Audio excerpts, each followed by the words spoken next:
There's a window opening. Economic crisis and a constitutional crisis coming to a head.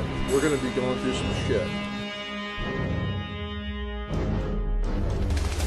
Look at history and acknowledge that things like this can happen, things like this have happened, things like this are happening right now.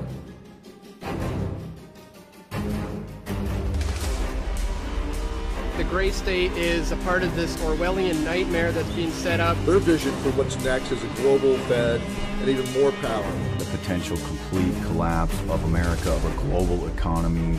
One world government. New world order. It's real. A lot of people are realizing it, and more people are going to have to. You are a slave.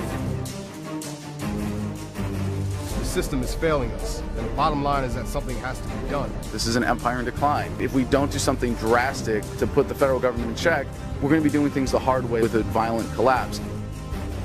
We are already beginning to fall to the gray state.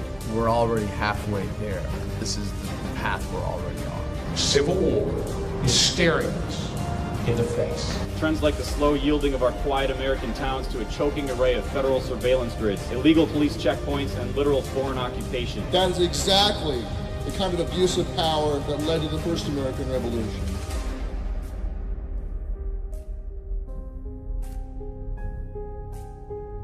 What is it that keeps it from happening in the United States? Is this the kind of world I want to live in?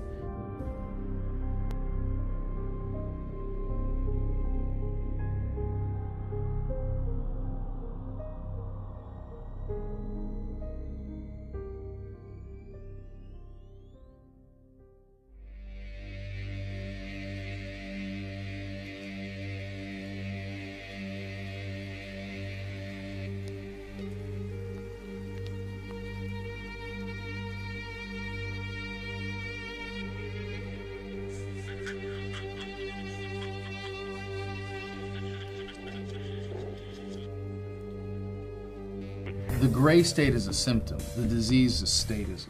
The morality that we expect ourselves to adhere to, the standards of behavior and conduct, like when you were taught in kindergarten, don't hit and don't steal, it wasn't unless you're a cop or an IRS agent. You know, when you learn thou shalt not kill, it wasn't unless your dear leader gives you a gun and a badge and a one-way ticket to the other side of the world. Those were moral absolutes, but what we are doing now is institutionalizing them in government and creating this moral exception for people that have the socially granted monopoly on the initiation of force over a given geographical area by calling it government and pretending that it's good for us. The only thing that makes the government different from any other organization is the government has the ability to compel people to do things via force. You got to look at that whole idea that it's okay for us to do this, but not for you to do this. They want you to feel defeated, they want you to feel powerless, and that is how they basically get away with rape, theft, and murder. It's like massive Stockholm Syndrome. We see it every day. We see it in the news. We see it on headlines, but people still don't acknowledge it. We are already living in a world where government has become a detriment to human liberty by any measure. It's such an obvious level. We are already going into a scientifically designed Orwellian control system that is meant to use humans up like natural resources. The stripping of your rights, your liberties, your freedom, private property, even your free will. That is the gray state. And yes, it is real, and yes, it is here.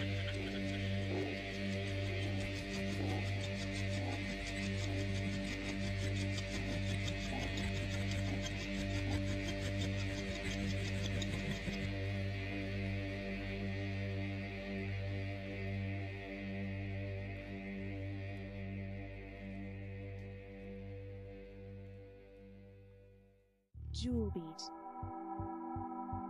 The free enterprise system is based off 5 features: economic freedom, incentives, competition, voluntary exchange, and private property. Basically, we believe as free market economists that people have a right to private property, that prices are driven from the market, people that are buying and selling goods and services. Whereas a socialist system doesn't have those features. Then you talk more about public property and what can the state control versus what can the individual control. If I buy something from you, it's because I value your product product more than my money, and you are going to value that money more than that product.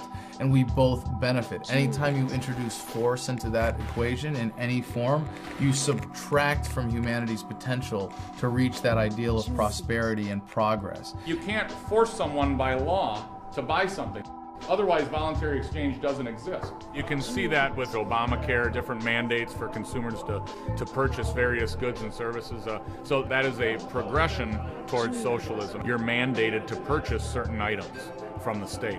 Individual people can do much better in bringing up an entire economic society by themselves and not being ordered to do certain things. Command economies, that sort of thing. That's why all command economies essentially fail. That's what they did in Europe. You couldn't keep the benefits of your own labor, your own hard work and sweat. It would be confiscated by some corporate entity that had control over the monetary system. We had a nation of producers. We had a nation of people who were free to innovate and create and then be allowed to reap the benefits of that creativity. If you invented the television set, the state's not going to come in and say, we're confiscating that from you for the public good. You were then allowed to market it. It generated wealth, savings of money. You had more and more local hardware stores competing against each other. When you have greater competition, you have reduction in prices. Obviously, the people who can provide the highest quality product, the lowest price, are going to win out. Those who cannot will fail. That's what a free market is. It's the freedom to succeed and fail. It's a simple fact of the superiority of using persuasion to get people to do what you want to do, as opposed to saying, well, I'm scared and I don't trust you and I'm going to just have someone with government put a gun to your head and do what I want you to do. When people give money to Bill Gates or Sam Walton, he's not taking it from them. They're getting something in return. They're getting a service. They're getting a product. There is an organization out there that does take the money from you, and that's the government. If you live in the United States and you work in the United States, you fall under our jurisdiction. Does that mean that everyone in North America is a slave to your company? I don't work for a company. You work for the IRS. Is everyone is a slave to the IRS? I believe that I do have jurisdiction. I believe it is valid. I believe I do have those rights. Yes. Okay, but you can't, by your own admission, answer a question regarding evidence to actually prove that there's jurisdiction. Right. Just so you have faith. Answer those questions. So you have faith that you have jurisdiction. You don't have any actual evidence, and you're not qualified to determine if there is evidence to back that assertion up. Correct. Blind faith. That's really impressive when you're talking about other people's property and other people's lives, to have blind faith in a violent, aggressive system. You don't have a choice about whether or not you can do business with the government. If you don't want to use our services, that's fine, but you're still going to pay for those services. If you don't have kids, you're still going to pay for public school. If you're not sick, you're still going to pay for health care. And if you don't pay, we're going to send people with guns to take your money and take your house and take you. The feudal era, you had a feudal king or lord who would claim half of your crops in exchange for protection. And because the peasants didn't know any better, they could get away with that scam. Hey, give me $20 or I'll shoot you or I'll throw you in prison, which is, what taxes are. No one pays taxes because they want to. Taxes are collected at the barrel of a gun. All laws are enforced at the barrel of a gun. Now, the facade of statism has to include them throwing us a lot of bones. When a farmer will provide health care for his livestock in the same way that a government wants to keep the tax cows healthy and productive. They bribe us with our own money. They tax us, and then they take that money and they push it back out.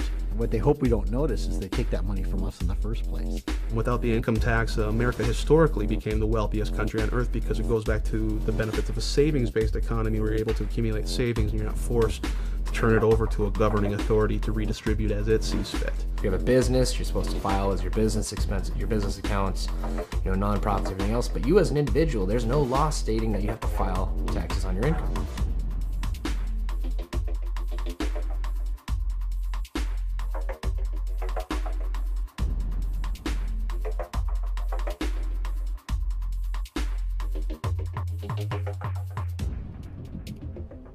Understand that your income tax is a farce. The 16th Amendment of the United States was never properly ratified by Congress. people today believe that taxation is absolutely necessary. Like Winston Churchill said, it's the penalty for living in a civil society. This is not true. We lived without an income tax. New Hampshire today still exists without the income tax, and they're thriving. They're doing fine. You think it's moral to force people to follow your rules, and you think that's moral. You think it's moral to force people to do what you want and to pay you.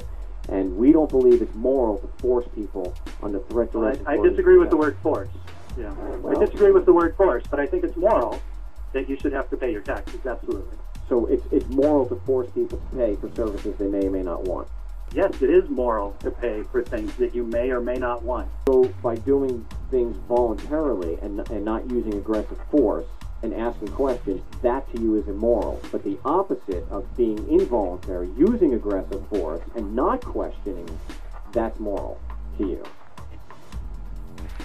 One reason why the income tax is so detrimental is based on the assumption that the government owns everything, and they allow us to keep a certain percentage under their conditions. Which proves the point that even a 1% income tax is morally wrong because it sows the seeds of destruction.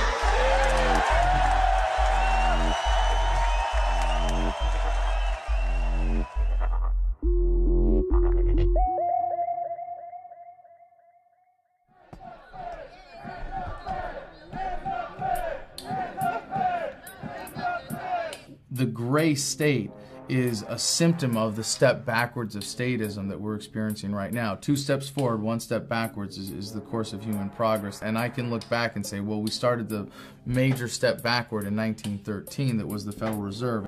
The Federal Reserve legislation was drafted on an island really called Jekyll Island. All these bankers, the heads of J.P. Morgan and the other large banks at the time got together on this island, secretly drafted the legislation and all that stuff. I think that name is perfect, the creature from Jekyll Island. It's this creature. The Congress was on leave for Christmas and had a silent vote. Less than 10 votes. They actually got through. And all of a sudden, the Fed Board of Governors became the all-powerful entity. So what you did was you gave someone a monopoly, and then they brought that monopoly into D.C. No different than the IMF today, no different than all the corporations and all the guilds, all the unions that are coming to D.C. to seek their monopoly favors. So basically what it is that the Federal Reserve is 80% owned privately, but yet it prints our currency, depicts our interest rates, tells us how much commodity products are. There's nothing federal about the Federal Reserve. It's a private establishment owned and run by offshore banks. The Federal Reserve is a criminal organization. Did you people know that America doesn't even own its own money supply? It's within our Constitution to be able to print our own money. Congress should have control over it. The Federal Reserve took that away.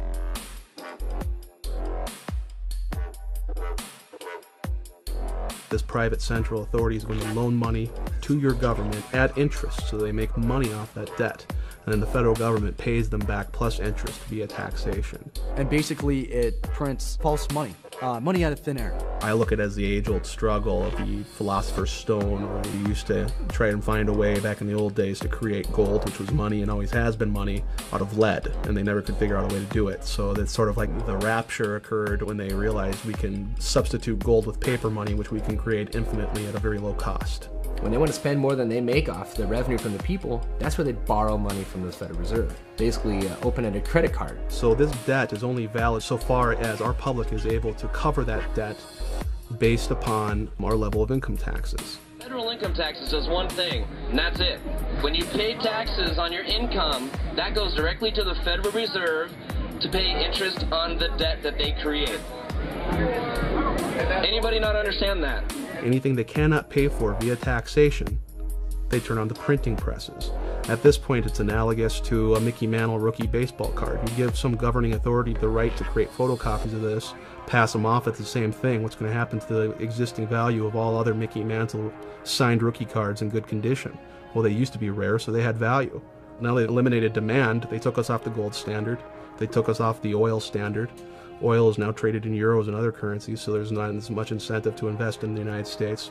And now they're increasing the supply. So you have declining demand, and you have greater supply. Many a country has tried this in the past. It ends up badly. You can't just print money and say it's worth something. That's only going to work for so long. What gives our paper its value is its world reserve status. Every currency on earth is backed to some degree or some percentage by US dollars.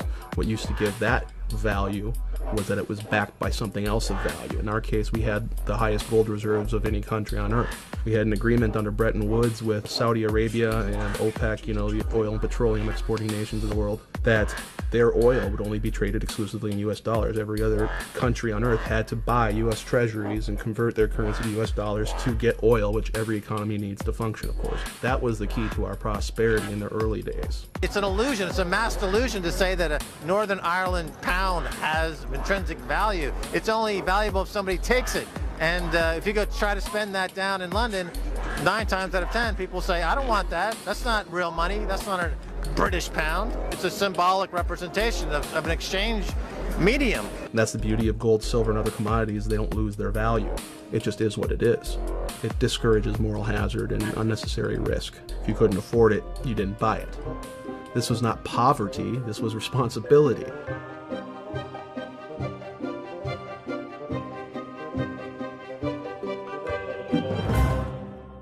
So they're funneling all this money that otherwise didn't exist. They're creating it literally out of thin air, loaning it to the banks, and they loan it at interest.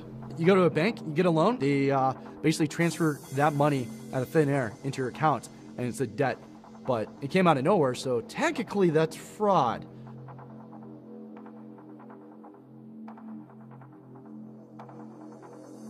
Since the 1970s, we did not have the ability to cover our debts via taxation. It's not popular to raise taxes. You're not going to vote for the politician who does that because that gets old. But we hate it when they stop spending. We like the free goodies. So that's why it is we're in such a deficit crisis and they spend so much money. It's popular to spend, it's unpopular to tax. So what do? We have the Federal Reserve paper it over. The problem is Congress, the federal bureaucracy, and the military bureaucracies. And remember what runs those things: cash.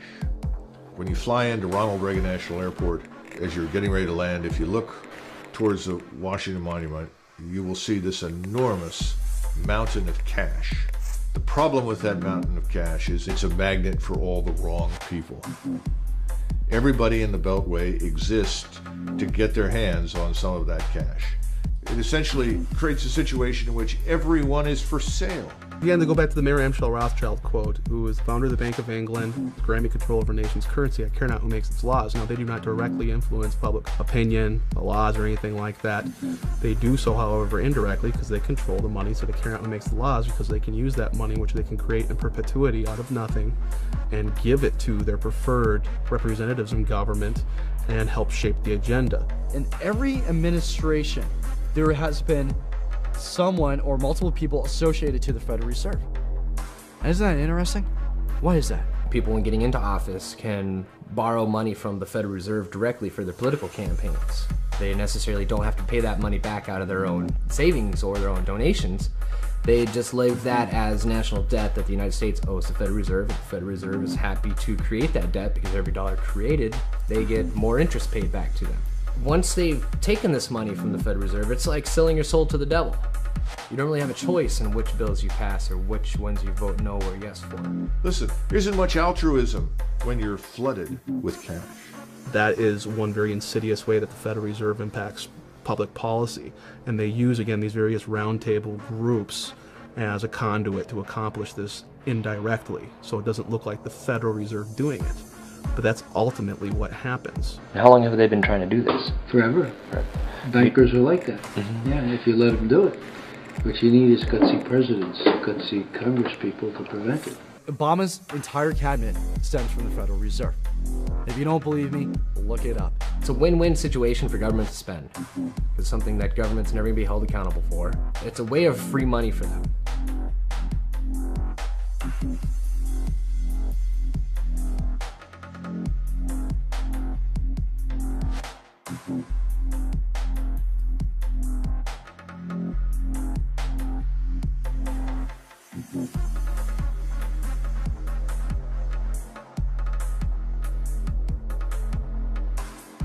The elite use the banking and financial industries as a mode of control because either you're owned by them or you owe money to them. So either way, it's kind of like this leash of control around everybody. Today, if you create an invention, you're much less likely to run a company that employs people for very long, because you're going to have a very large bank or a very large corporate entity come in and simply buy your product. It essentially allows them to confiscate the creativity of you and I, of regular people. It allows them to not produce, to not achieve, to not create something of a great value that the public will demand and consume. They didn't have to do that themselves. All they had to do was control the monetary supply. And they can then buy up for pennies on the dollar, essentially, your creation, your innovation, and market it to the masses. And then they can siphon off millions in taxpayer dollars for having produced nothing.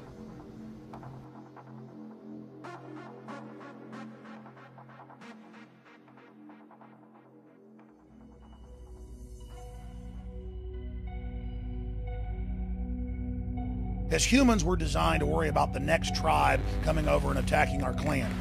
And men are designed to look out towards the horizon and see threats. But we only see military threats or criminal threats or thugs. We have not been designed to see corporate threats where global corporations get their people into government, then the traders in government create new systems and sign government authority over to that. The conspiracy is one of human nature. And the moneyed power is using that moneyed influence to appeal to people's own based instincts and their own self-centeredness. You have to ultimately, in a free market, assume the risks and responsibilities associated with the freedom, again, to succeed and the freedom to fail. We don't have that. What you have today is a corporatocracy. You can essentially fail and you don't have to worry because you're going to get bailed out by the taxpayer. That's not a free market. We don't have a free market. We have intertwined corporate interests, right? We have the hydra of these corporations that are addicted to cheap money, free credit, created by a privately owned corporation that monopolizes the creation of money. So the Federal Reserve is going to create Mickey Mantle baseball cards ad nauseum and infinitum. They're going to just print them out to cover all these bad debts that went wrong when Goldman Sachs, Federal Reserve shareholder, decided to sell a whole bunch of these securitized mortgages thanks to the repeal of Glass-Steagall to foreign investors all over the world. That went bad and they knew would go bad. The fraud element comes in, they knew they were going to go bad. So the Federal Reserve creates moral hazard again for these large banks by saying, don't worry, we'll paper it over.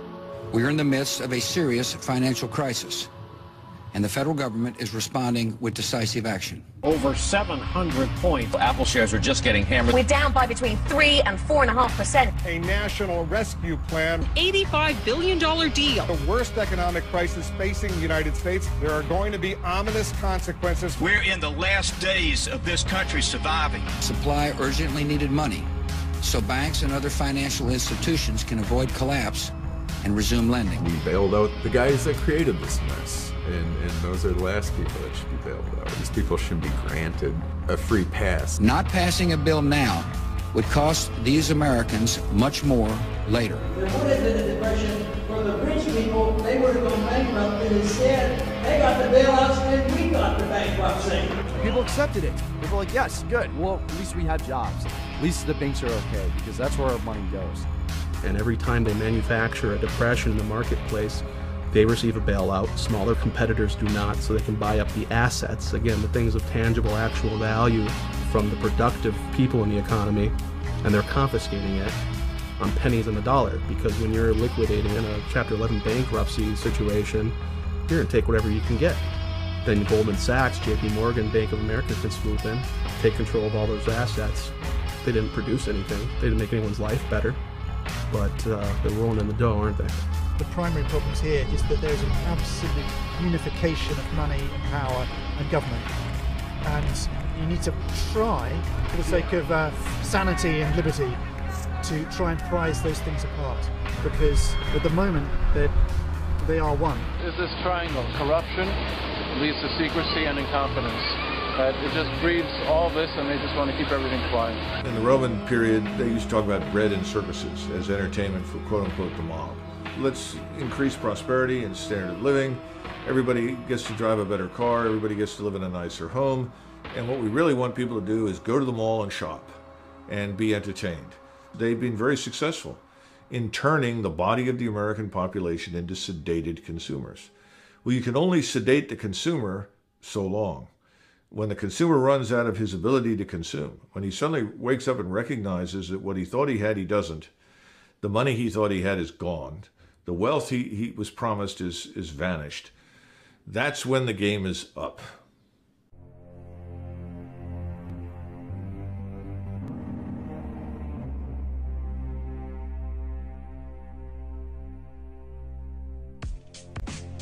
today inside Washington. The mainstream mentality is that you and I and the rest of us that are talking in these terms are out of touch with reality.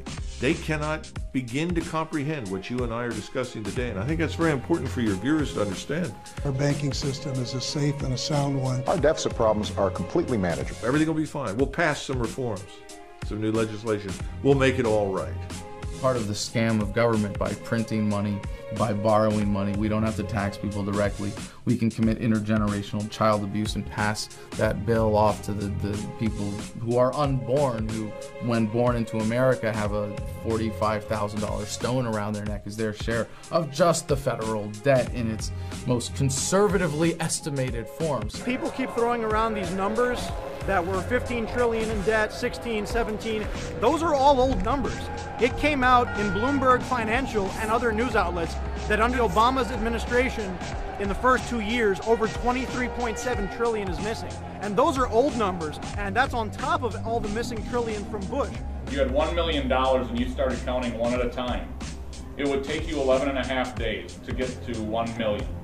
If you were going to count to $1 billion, it would take you 31.7 years. In 1 trillion seconds, it's 31,700 years. That's the difference between a million, a billion, and a trillion. So a million seconds ago, 11.5 days ago, a billion seconds ago, 1980, a trillion seconds ago, 29,688 BC. The way Bush has done it over the last 8 years is to take out a credit card from the Bank of China in the name of our children, driving up our national debt. Raising the debt ceiling, which has been done over 100 times, does not increase our debt. We have now seen our national debt go to the tune of $211 trillion if you consider all the government guarantees to workers for their retirements and their pensions, etc. We're at a point now where if you were to tax the American public to the tune of 100% of their income for the next 20 years, you wouldn't put a dent in the interest. And we see the economy falling apart. And before, people said, you know, I can't really believe that this is all by design. How do just tens of trillions of dollars go missing? And then Ben Bernanke, the Fed chairman, just laughs at congressmen and senators when they ask him, hey, where's the missing trillions? Some of the heads who were in charge of the accounting said, we just don't know where it went. When everybody's struggling in this economy, Ben Bernanke's out celebrating at this huge gala event with all these rich, elite, powerful people. And meanwhile, there's children starving. What'd you do at the 2008 Bilderberg meeting? I'm not doing any press today. For people in high office and high places, there is no accountability. And they like that. And it's a wonderful situation to be in. Never having to answer for what you've done. If the government deliberately devalues and destroys the valuable currency, it will destroy the middle class and the wealth will gravitate to the wealthy. So when you print money, you literally expand the gap between rich and poor. We are in debt, our kids are in debt, our grandchildren are in debt. It is time to stop. When the United States defaults on its debt, which it will, to the Federal Reserve, it's not a question if, it's a question when.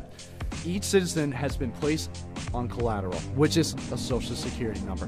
So that means when it defaults on the debt, it's going to go to its collateral, which is you and me. So first of all, when you're born, you're enslaved. Look at your identifications. Your name is all in capitals. It means you're a corporation. That's your serial number. That's your ticket number. Everybody's given one of these when you were born. Okay? That's your PIN number, meaning that you're going to pay interest to the Federal Reserve System, you know, as you grow up and get older, because the Federal Reserve borrows against us as debtors. This, proven the fact that you're a number. Politicians in the New World Order. Who's the one to blame when your yours worth a quarter? Bankers, politicians, and the New World Order. And if I recall, back in 2009, I think it was, they said that people with incomes are a threat to their agenda. It seems to me that they want to make sure that the people don't have any money to fight back, just even the little crumbs. We have pulled this economy back from the brink. There is no recovery. Everyone is going to feel this, even if they're not feeling it now. Well, the thing that my baseball coach as a child taught me the most is that in life you are going to lose. We can't have a society of winners. There's not that many college students in the world, right? I get up and I work every day for family and generations after me. I just don't know what their lives are going to be like. You know, that's my biggest fear, is what are we all going to pay for 50 years from now? Our deficits are to such a degree that when you cannot cover it via taxation, no one's willing to loan you money anymore. And that's what we've been doing. We've been borrowing our way to financial prosperity from foreign central banks. And they won't lend to us anymore because they know mathematically we cannot pay it back via taxation. Bottom line, that's what this is about. They're just creating money, they're devaluing it, and there's no alternative. The direction we're going in right now is debt and dependency. You understand the principles of the debt super cycle. And eventually that super cycle comes to an end because you can only print and borrow so much money. You've seen the dot-com bubble, you've seen the housing bubble, and if you understand the Austrian school, we're already building that next bubble. The U.S. Treasury bond is the largest bubble out there, bigger than the credit card and the education bubble. It's several times bigger, and they're going to discover this unfortunate fact very painfully. And what happens then in times of economic crises is you go back to the world reserve currency. You buy up U.S. Treasury bills because it's a store of value. What's happening today is you're seeing that panicked flight to safety into the U.S. dollar. The dollar's not going up in value. It's still very gradually going down in value. All it's going to take for us to crumble financially is for the world leaders to drop the dollar. They can dump that on our market at any time. Create overnight hyperinflation. That means all commerce shuts down. Well, if you know that in 6 months your dollars are going to lose 20% of the value, you're not going to hold on to them and save them, which is what we depend upon. You're sure as hell not going to back your currency by them. You're going to buy shit up while the buying's good.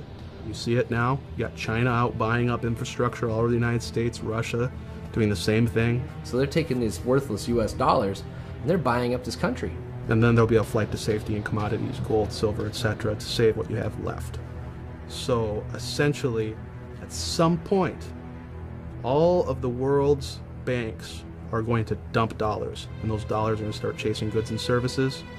And as the means of production becomes more and more handicapped by government intervention, more and more regulation, less people are going to invest, the whole thing falls apart. Now, look at the news. You see this is happening right now. The smartest minds in the world are saying these bonds are cooked.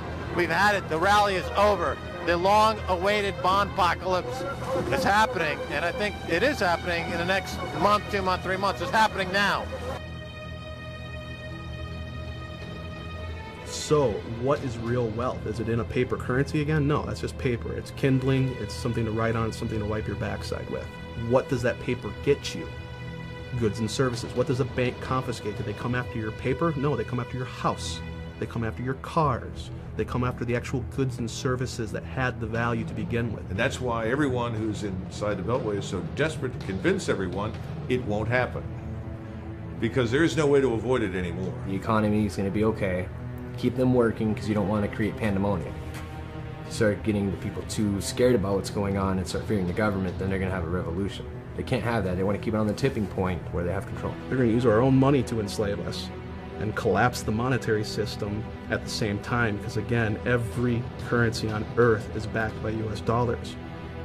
If there's nothing to replace it, you only have chaos. In June of 1929, Mr. Mellon, who was the Secretary of the Treasury, told the American people that they lived in an era of unbroken prosperity, that they had nothing to fear. At the same time, he was liquidating all of his investments in the market. He was putting everything into cash and gold. He wasn't alone. Mr. Geithner recently made the statement that our banks are solvent, that there is no issue. We have nothing to be concerned about. Nothing could be further from the truth.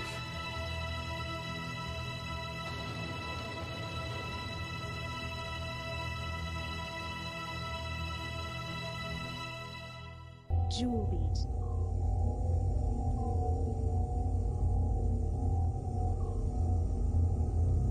Jewel beat.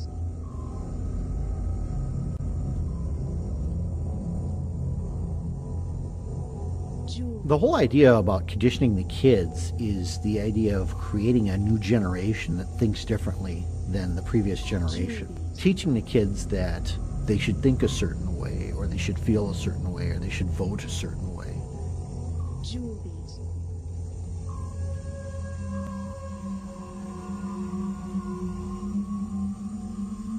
In the late 1800s, you have the emergence of psychology, the study of psychology, how people think and how people can specifically be manipulated. Jewel beat. If you're familiar with the psychology of B.F. Skinner, what he would have you believe is that human beings are not creatures of introspection. They're not creatures of internal cognition. They have no soul, they have no thought processes, they have no free will. What they are animals to be trained. So you have Skinner's operant conditioning chamber, or the Skinner box, where he trains mice to perform for him based on a system of punishment and reward. Essentially what it does is it bypasses brain function and goes straight to an animal training method. You create a problem, offer a solution that drives them toward a pre-designed response. This is called the Hegelian dialectic. The Hegelian dialectic is a formula and a strategy for creating a problem to then offer a solution that you have to the very problem that you've created to get the outcome that you desire, that you wouldn't have been able to get if you didn't create the problem in the first place.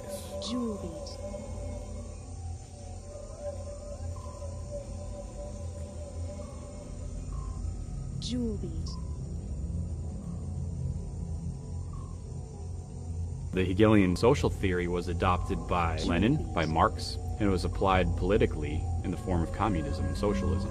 The German psychologist Wilhelm Wundt, he is the first one to apply it to education.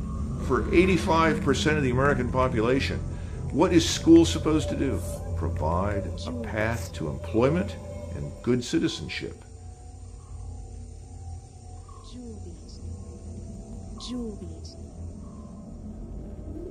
I'm not going to go into a lot of great depth and detail in the Council of Foreign Relations, but you're looking at an organization essentially set up by Rockefeller and other central bankers, people who are responsible for the creation of the Federal Reserve, to debate education policy in the United States. It used to be that education was run by the states. Today you have funding and financing taking place with the federal government, whereby if public schooling systems don't do what they want, they get their funding cut. The Reese Foundation, the Ford Foundation, the Carnegie Foundation, and the Rockefeller Foundation, all these major foundations that can actually give American taxpayers subsidized grants to individuals who do things according to their criteria. A tax credit is when you get to keep your money because of some reason. A subsidy is when I, the government, actually collect that money and then I turn around and pick a certain behavior that I want and then I subsidize that. This was revealed in the book Lines of Credit, Ropes of Bondage, in which H.R. Gaither of the Ford Foundation revealed to Norman Dodd of the Reese Foundation that they were taking their directives from the White House.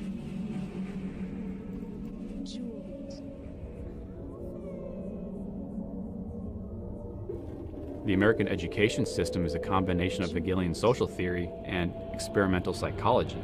They destroy things like competition between students, because if they tell you there's no competition, there's no reason to exceed. There's no reason to excel. There's no incentive for upward mobility. There's animal training for the workforce. So you have to attack the families. You have to say parents aren't fit to be parents. So the state has to come in and control that. And then you have to control what the children are eating, what they're being fed, what they're being taught, what they're watching. Because you have to begin to set up the generation gaps. And that's the whole idea behind working with the kids and dealing with our kids, this concept of in loco parentis, that the school is the parents when the parents are not there. Most people are too busy working the 9 to 5, and now that 9 to 5 is turning into 9 to 9 to be able to just survive, crippling the amount of time we have to transfer knowledge and information to our children, our young. So by making sure both parents are away from the children at work, they can guarantee that the social environment of school, preschool, daycare is going to be able to give the children the knowledge that they want to. And what you have is the degradation of the individual, you have the promotion of the state, and you have the elimination of the middle class. Now, under this operant conditioning from Skinner, and under a system of reward and punishment, the only thing you learn is how not to get punished and how to achieve your reward. You're not going to come away from this system thinking, I'm going to stand up for something because it's right. You're going to do it because there's either reward or consequence involved. They're being trained to enter the workforce as a valueless cog in the state.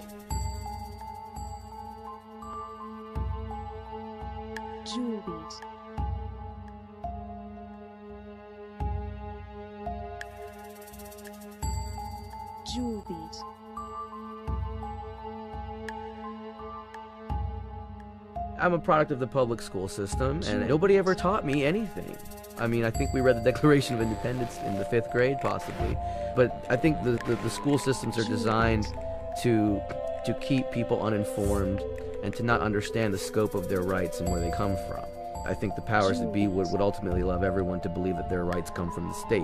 It takes about 20 years for this sort of system of thought to instill itself in a generation, unchecked by traditional values. What you see is the same system employed by Stalin. And basically this is being done in America right now.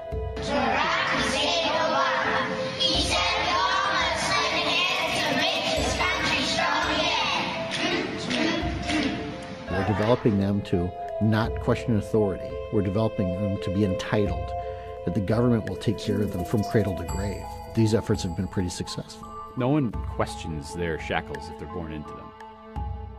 Jewel beat. Jewel beat.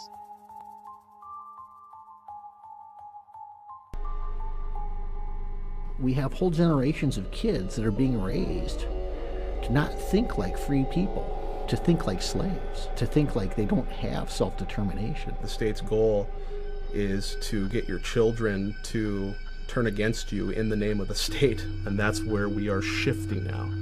We are shifting from an individualistic paradigm to groupthink. They want to be led. They want to be sheep. They want to be part of the masses. Critical reasoning, critical thought, individualism. I mean, those are huge concepts. I mean, they're universal concepts, but to be able to control the masses, you have to get rid of that. Because if you don't, you can't control those people. It's the alleviation of personal responsibility because the experts are in control. Let them handle it.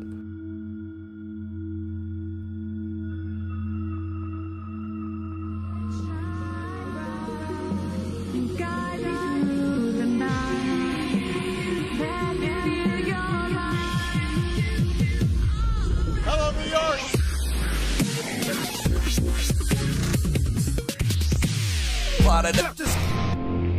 I love USA! USA! Political parties shouldn't exist. We ought to be voting for a candidate based upon principles, character, things like that. It keeps us from being able to fight over party lines. You look today, you have party platforms. These are things that we all have to agree on. And if not, you are not a part of this party. Well, look at Ron Paul right now. He's against taxation. Well, a lot of people in the GOP, we like that. But he's against the wars. Well, you must be one of those Democrats then. The old saying, divide and conquer. So they try to just divide people into two different groups so that you can't unify. It's easier to manage a population when you have two primary belief systems. You're either A or you're B. These people are conditioned to think a certain way and support a certain team. You know, they pick their winning team, whether it's Democrat or Republican, and then that's their guy. And it doesn't matter what that person votes for. As long as their guy wins, they put their pennant up, whether it's got a donkey or an elephant on it, and they wave it and they say, my guy won, things are going to be different. It's so much easier to lie to the masses when the masses aren't involved. There's no better way to discourage the masses from getting involved than by creating convoluted, controlled dialogue based upon party platforms versus individual principle. They'll say out of one corner of their mouth that they want you to vote, they want you to participate, and then we notice statistically that there's less participation today than there ever has been. And that's exactly the way they want it. It's all theater, it's just political theater. We go from rule based on constitutional law to rule based on a cult of personality. Well, he might be wrong, but he's my president, so I'm going to stand with him. That's a very dangerous mode of thinking. Do you support freedom and the American Constitution, or do you support this person? We've all seen where that led in Cambodia and Russia and Germany.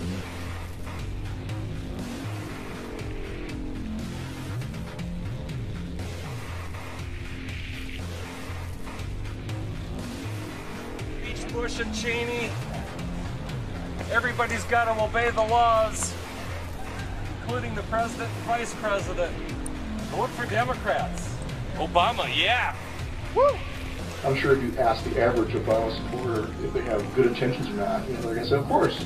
The path to hell is paved with good intentions. You know, Obama's just as bad as the rest of them. Why do you say that? What's he done? He's one of the most war-hungry presidents we've ever seen. He has not fulfilled any of his policies that he promised at all. The economy is still tanked. The taxes are still high. I'll make our government open and transparent. One of my priorities as president is opening up the White House to the American people. That White House tours will be canceled till further notice. I intend to close Guantanamo, and I will follow through on that. We will bring an end to this war. I will be held accountable. These are bills that Congress ran up. You will not see your taxes increase one single time. Cut the deficit we inherited by half. If I don't have this done in 3 years, then there's going to be a one-term proposition. If you had a spouse who broke their promise 95% of the time, you get a divorce. This is all fact, but people still support him. Obama's name is in the Bible. I prayed and I believe that God picked the right president. $10 hanging in your the living room. The Obamanoids, you're going to have 20 to 25% of the American public who will always support Obama no matter what he does because their own ego is on the line and they won't admit it. Actually, those are not facts. What you just stated, those wasn't facts. Everybody's happy to re-elect President Obama. Yeah! What's your favorite thing about President Obama? I could list a million different reasons. Truthful. He's for public education, and he wants to restore it back to where it belongs. Yes, everybody in Cleveland, low minority, got Obama phone. Keep Obama in president, you know? He gave us a phone. Healthcare. Healthcare, yeah. Healthcare. His public speaking skills are immaculate. Yeah. He's so smart, he was funny, he was captivating.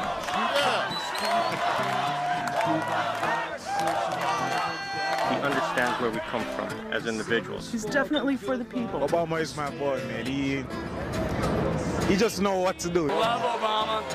Let's go. Time to party. Let's go. I can give you 100 reasons. Give me three. Three main reasons. First of all, Obama is ensuring that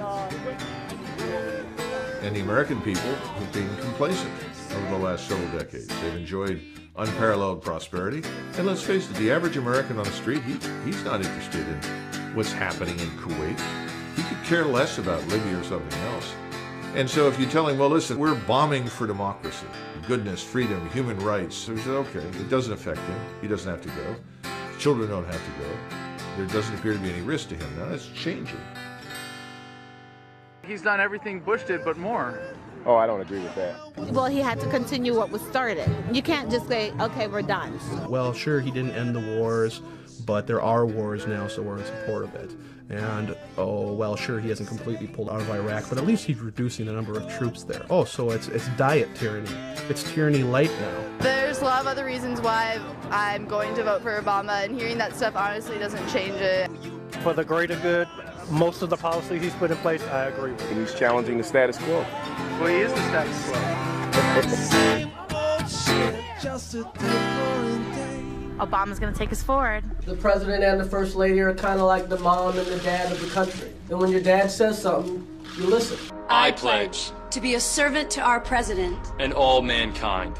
Because together we can, together we are, and together I know people who have destroyed relationships with their families when they realize that their neocon uncle and their liberal cousin weren't just well-intentioned, that they were creating a justification for coercive government and ideology, that they were externalizing their own desires to control others, and that was reflected in those relationships. It always is. I mean, no evil person or evil group of people are ever acknowledging that what they're doing is evil. I want nonviolence. I want so do I. Nonviolence. No, you don't. You're an Obama supporter. Do you think he wants to go kill people with drone strikes? Well, then that's what he wants to do? He orders it done, so I would assume. All right, you're out of your mind. People are aware of the truth. People choose not to accept the truth. There's a difference with this. People who are completely unaware of the truth, those are becoming few. It's self-deception. How can you be honest in a political debate or any other contest if you're deceiving yourself first? The people who will, just do what the party wants and do what they're told and vote the way they're told, and they just keep voting for the machine. After a certain point, there's no more deniability. They can't say, oh, I didn't know, or I didn't understand.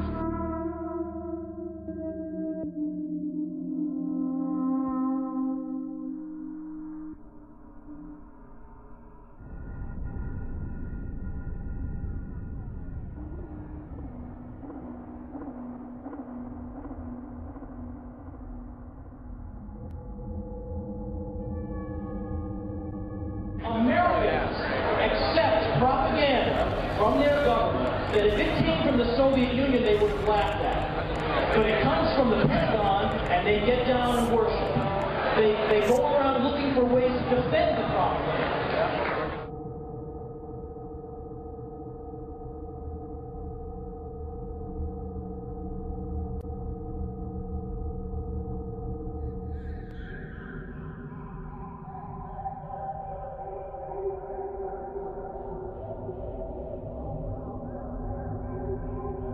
You can find people all over that will say that we should end the war, but they have a lot of trouble saying that when they meet a soldier. It was actually my older brother who talked me out of joining. We had a lot of conversations about the bravado of the current U.S. military forces, the the attitude. If you ever go into the military, it's definitely about psychological conditioning. It's the idea that when life and death is on the line, you cannot afford to believe anything but the fact that you are the biggest, baddest force on the face of the earth.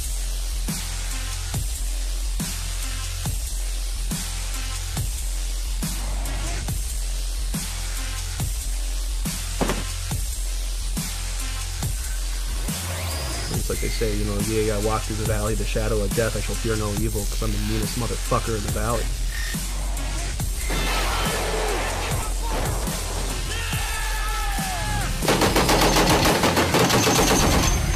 Reloading! War is like a big video game that I can watch on my TV.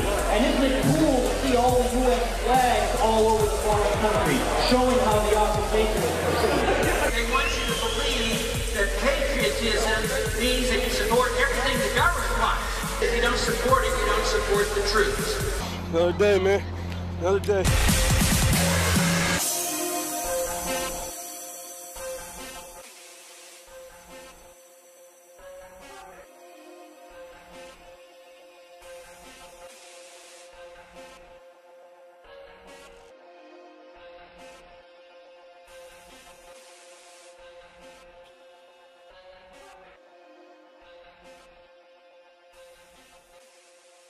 So we condition them, and we convince them that their cause is just, and that their enemy is subhuman and not worthy of living.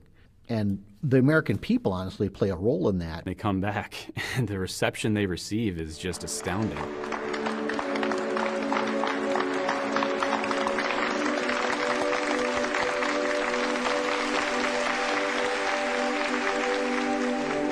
Brave soldiers that come from a combat zone defending our freedoms. Let's give them a round of applause. Who wouldn't buy into that, really? Thank you for serving our country, and God bless you. USAA auto insurance is often handed down from generation to generation. I'm given tax breaks for being a veteran. I'm given discounts on my car insurance. I can go to the commissary, you know, tax-free groceries. I get all the benefits I could ever want in the military. Why would I question that?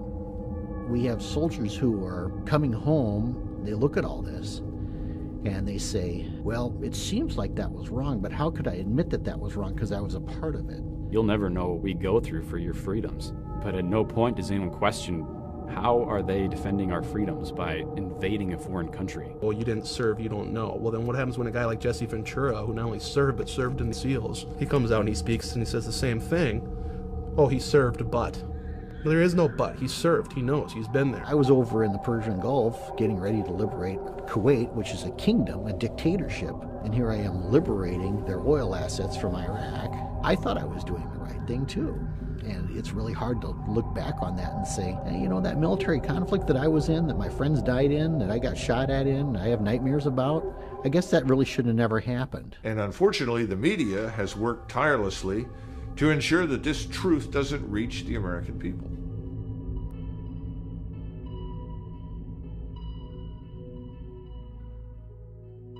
In the past, we had the media to watch the government and keep them in line and ask the tough questions. You all remember those clips in the old days, the black and white, and you'd see the news guys with the fedoras, yeah. They'd always go up and they'd be in people's face with the big flash bulbs, you know, Senator, this happened. You'd always hear, you know, politicians being held accountable and they're always being asked questions, and you don't see that anymore. Leaders have found a way to cull the masses into their own ideal sets.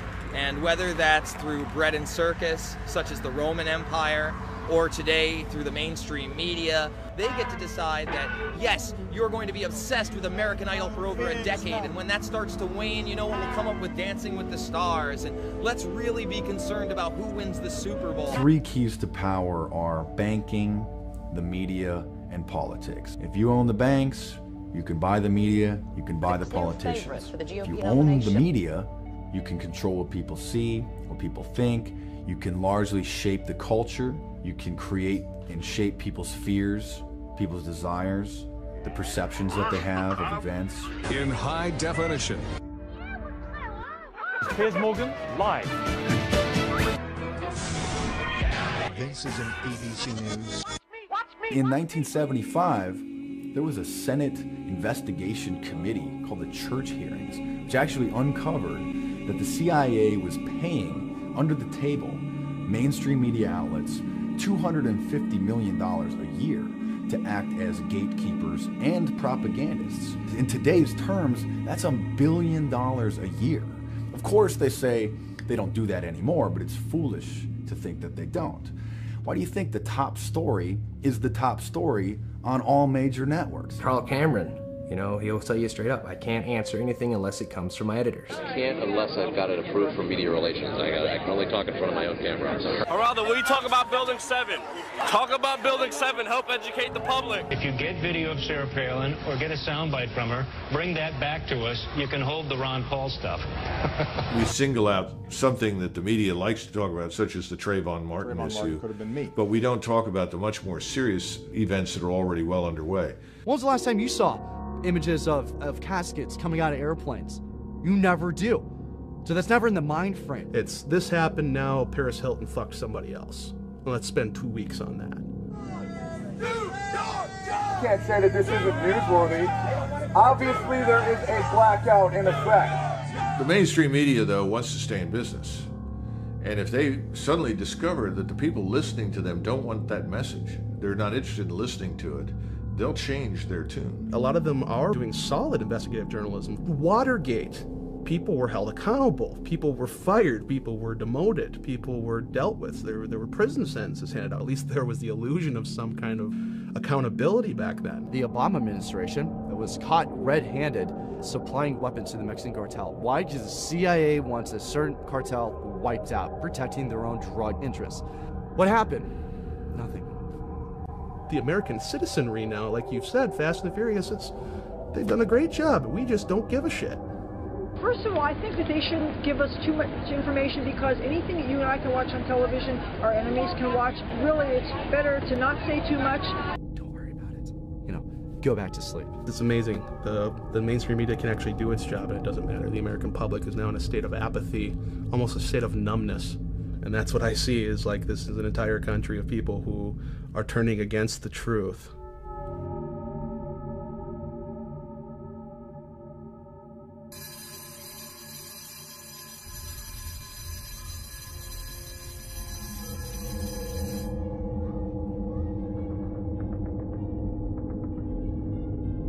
Got Jones in the desk right next to the textbook. Run tests and then test what less look. Look at this, these heads in the mess, but I got this diploma. But what are we developing the kids to do? We're developing them to not question authority. We're developing them to be entitled, that the government will take care of them from cradle to grave. You don't have parental rights anymore. Not just it takes a village to raise the child, but the village is now raising your child. When we condition the kids, what do we condition the kids to do? We always tell them always share, always work in teams. See that table over there? We have 6 people sitting around. We always put 4 toys there. Not 6, but 4 toys. Because these kids have to learn how to share. And that's a good lesson on some level. But what we don't teach the kids is that it's okay to keep the fruits of your labor. It's okay to work hard and earn and benefit from that.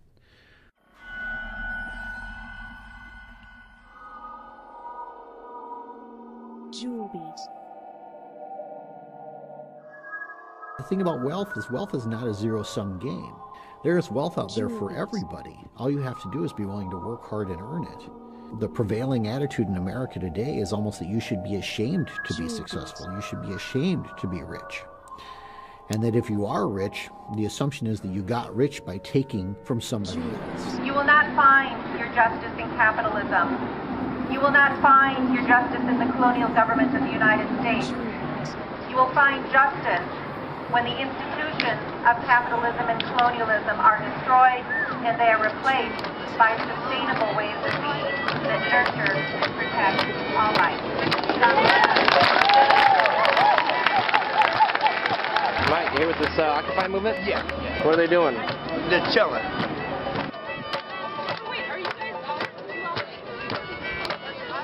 Capitalism is people with a lot of capital who want to make profit. I don't have to look it up. I know it.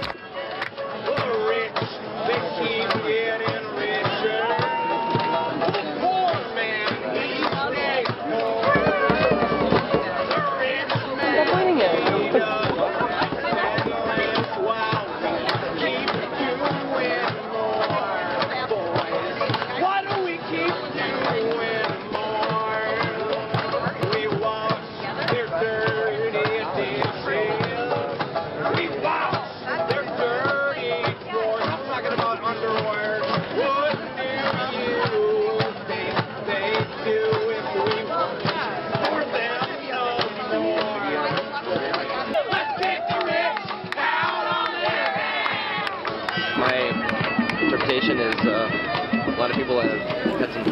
hard bumps in life that want things to be free, more entitlements.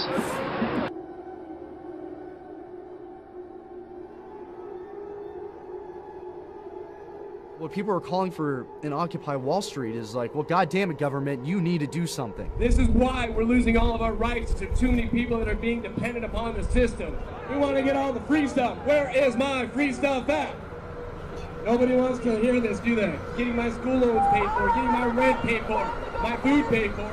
It needs to be what we can do for ourselves.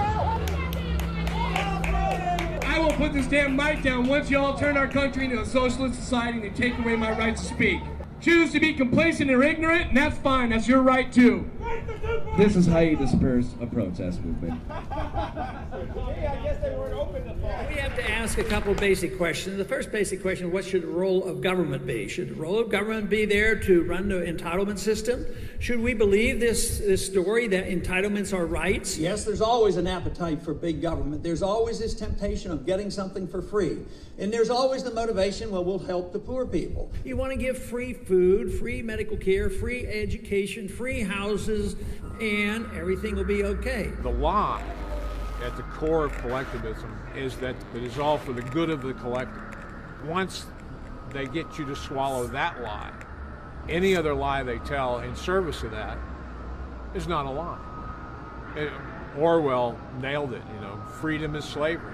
And a lot of the people out there in activism are embracing big government. They think that big government should be used for our benefit, that they can use it for our benefit. And the argument being, again, that you can't.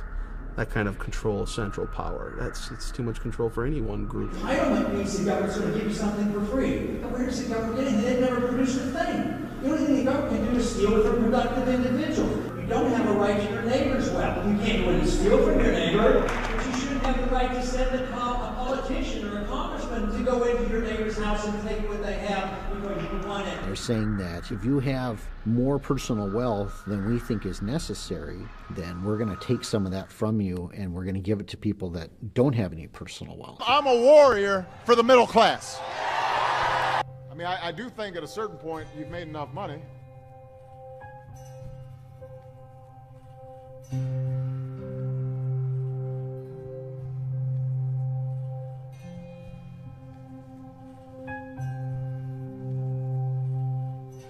Those who grab the moral high ground and say that we're going to take care of the poor, what do? Welfareism and inflationism and socialism, they produce the poor. It's not in the best interest of the people that run welfare programs to get people off welfare. Their funding is based on the number of clients that they have.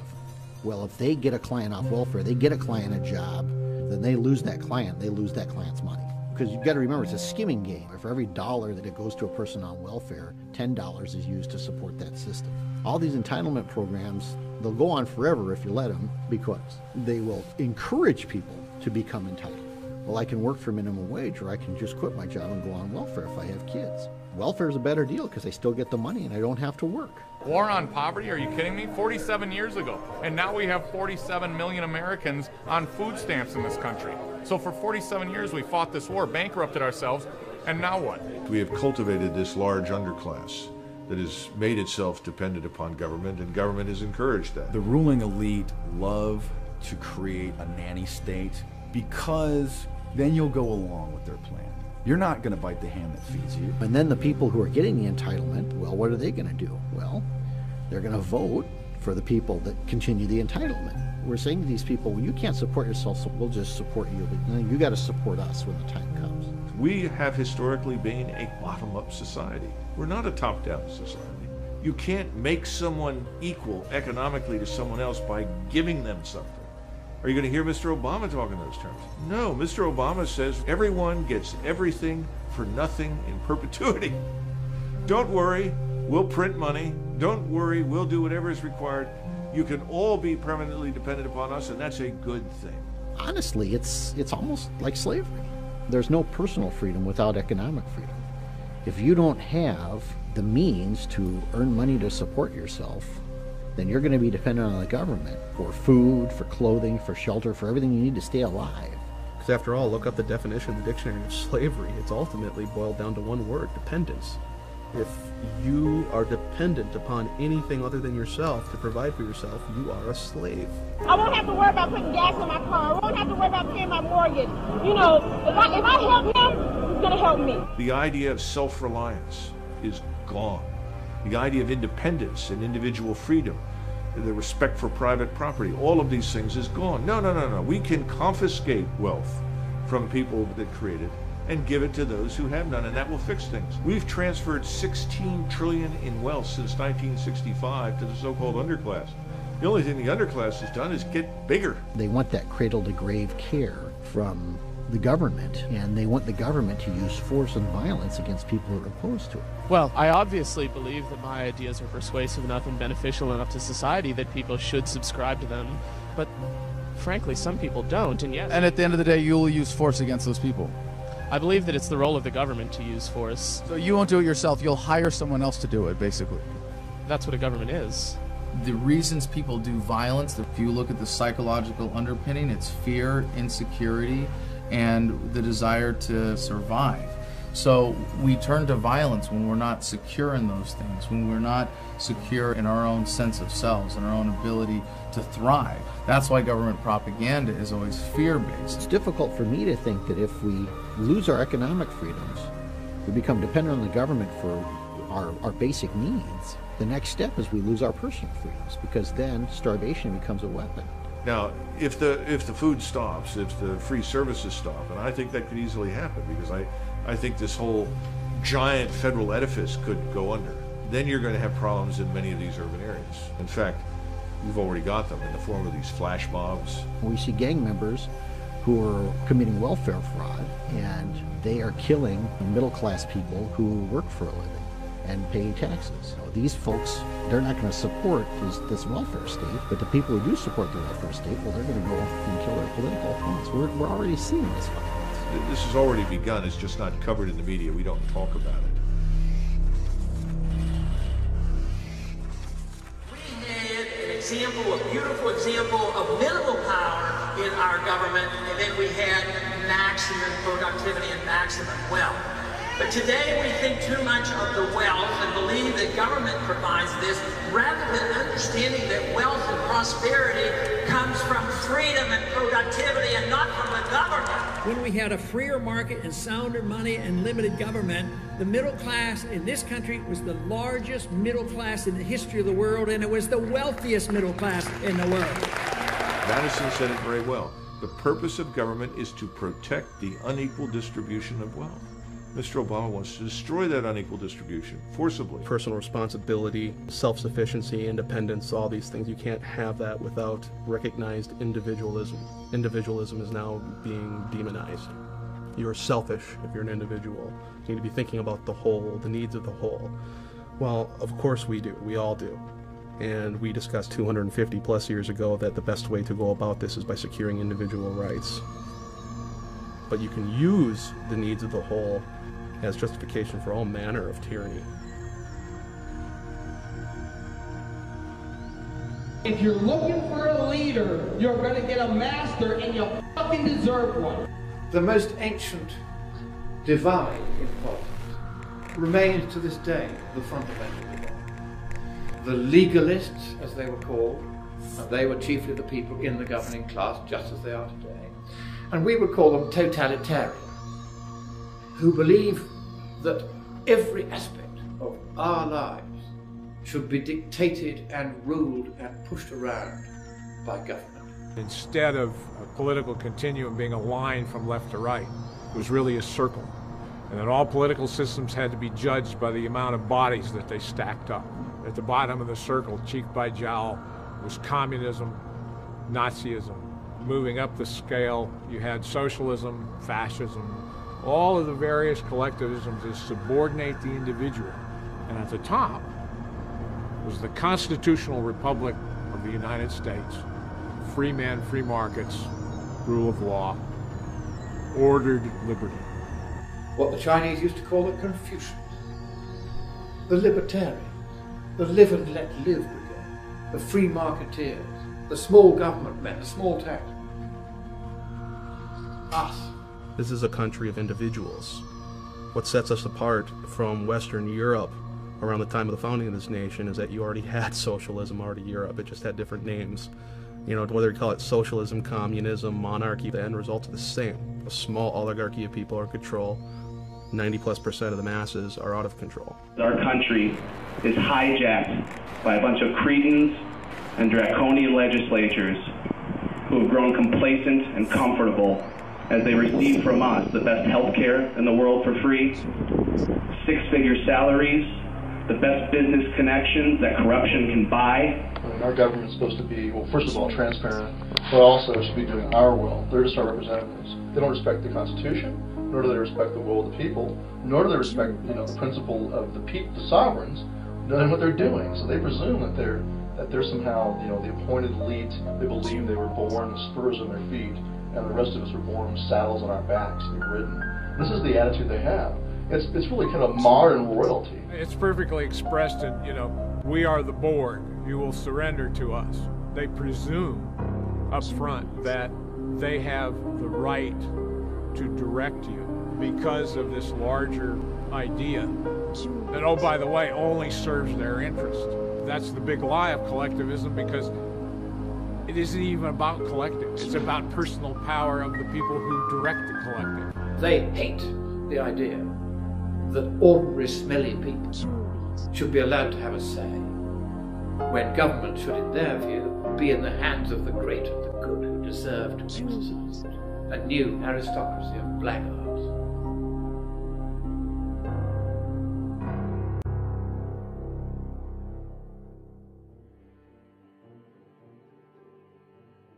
We talk about the conditioning of our kids and the conditioning of our military and our police, and we talk about the political conditioning that people are undergoing. What we're really talking about is a social movement, and what we're talking about is changing the way people think in terms of what it means to be free and what it means to be a person. The Declaration of Independence said we hold these truths to be self-evident. What the Founding Fathers were saying there was, this is obviously the way it is. There's no question that all men are created equal and they are endowed by their Creator with certain unalienable rights. What they're saying there is that, plain and simple, by the nature of being a human being, you simply are allowed to be free, to have life, liberty, and the pursuit of happiness. That might be one of the reasons the Constitution is not taught in our public schools, because if we raise up a new generation of individuals, they might realize that this whole system of government is unconstitutional. We shouldn't have it. This document is the only thing that's going to save us, and if Barack Obama refuses to follow it, as he has demonstrated time and time again, nothing's going to change, folks.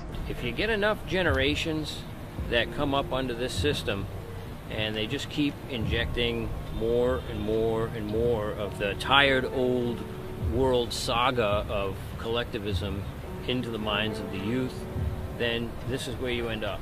Capitalism, people prosper. Socialism, people die. Millions. No. You know, lady, I was born in USSR. I lived there for 29 years. Really? Millions of people dead, and this is one of the mass murderers. Murdering people left and right. Really? You don't think You're so? in exile. Really? You're one of the rich people luck. they threw out of the country because you were robbing the people. Everybody was equal. That's true. Everybody was equally miserable and poor. If you live under a dictatorship, a communistic dictatorship, of course you're not going to love it. You know, nobody loves it. They didn't let people leave. Right, yeah. They killed people. They literally shot and killed people who try to leave home. They used to give you cards, like stamps, like food stamps. And you used to go in the store and you had no choice of what to buy. And they always tell me, you know, you're spoiled. You get all these gifts for Christmas. Right. For Christmas, we got meat. They would grow wheat, they'd grow corn, and then they would turn it all into the collective, and they expected to get something back. Well, the quotas were too high. They didn't get anything back.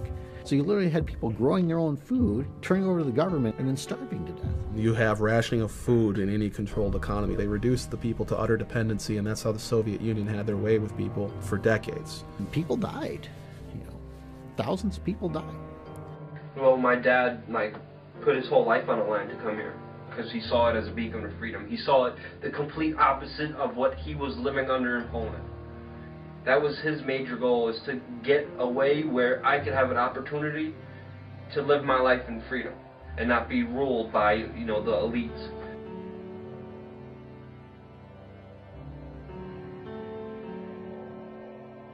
I grew disaffected from communism, first because of the revelations of the killing fields in Southeast Asia. I had cheered when Vietnam and Cambodia and Laos fell.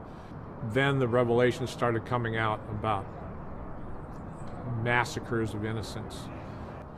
This is evil. This is evil as the Nazis.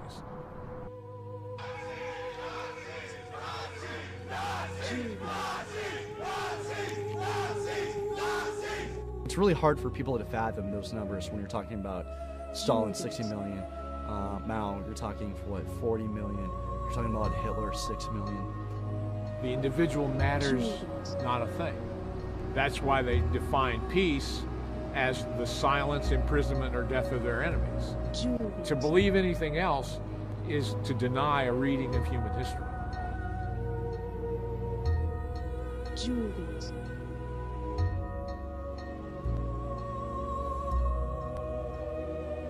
After the revolution, all these guys who helped the revolution wound up being victims of Stalin, and because they had torn down any protections of the individual, they were gone. So if you're a hard right-winger, if you're a hard left-winger, if you've participated in the Hegelian dialectic, you've served your purpose. You're what they call the useful idiot. They don't care about you once you have fulfilled your role for them. The government doesn't quite frankly care if the terrorists attack, like embassies or servicemen, okay? That's part of the job. That's what they signed up for, is to take risks. The soldiers are, for all intents and purposes, U.S. government property, and that's where the term GI comes from. GI stands for government issue. And when Henry Kissinger said military men are like dumb, stupid animals to be used as pawns in our foreign policy, that kind of summed it up.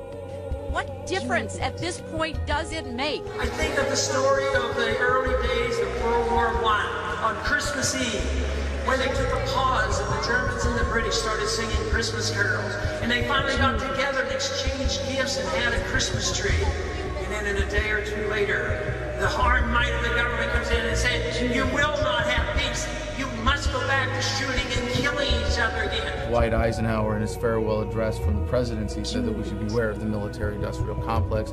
It is fully metastasized today into a cancer on our society that takes the best and brightest and the most nobly intent who would put their lives on the line to defend fellow Americans and puts them into these bullshit wars that have nothing to do with national defense. And we paid a terrible price for it. What, 1.4 trillion is a minimum? That doesn't even begin to address the massive consequences and the damage we've done to ourselves. It doesn't talk about the enormous losses we've inflicted on the people in the region, because remember, no one cares how many people we've killed or maimed or wounded. We've lost close to 9,000 Americans in this period of time, 44,000 severe injuries. We have hundreds of thousands of veterans today begging and pleading for help. They say Osama bin Laden killed, thousands of people on 9/11, and he has paid for that. He's dead. His organization is scattered to the four winds, but we're still in Afghanistan. First, it was links to weapons of mass destruction, and then links to Al-Qaeda, and he helped fund the terrorists of 9/11. So that's justifying killing a million civilians to where parts of Iraq you can't even live in?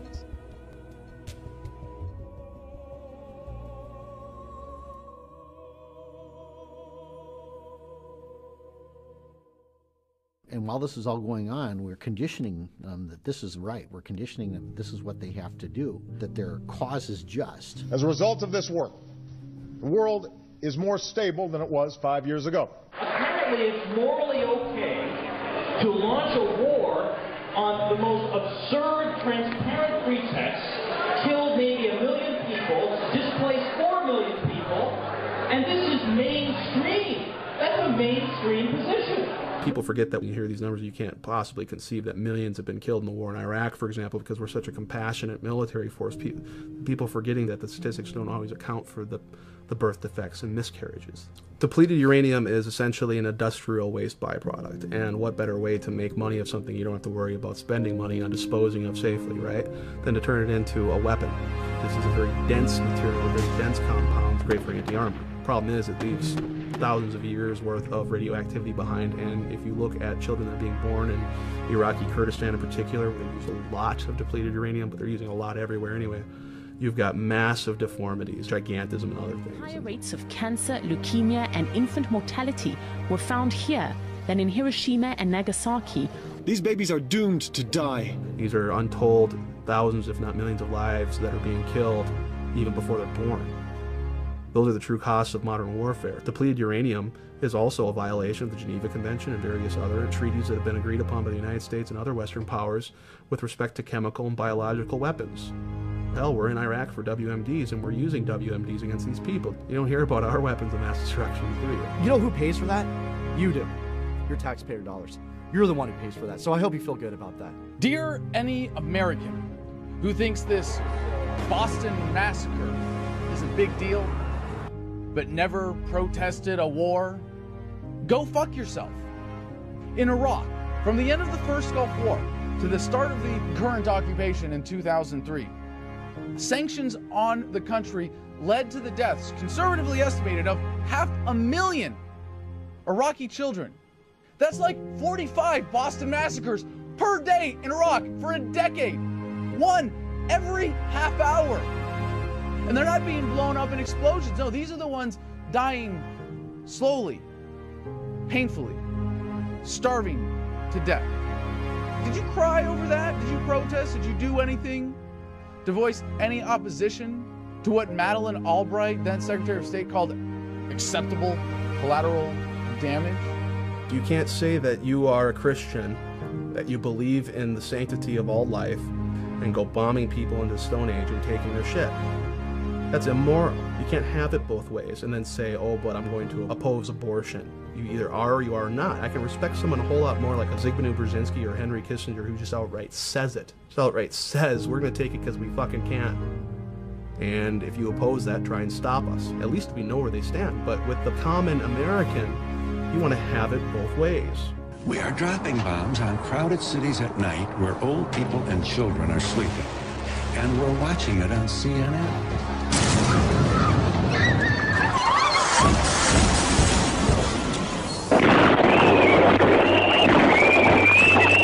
What are we doing with all these wars? How are we safer?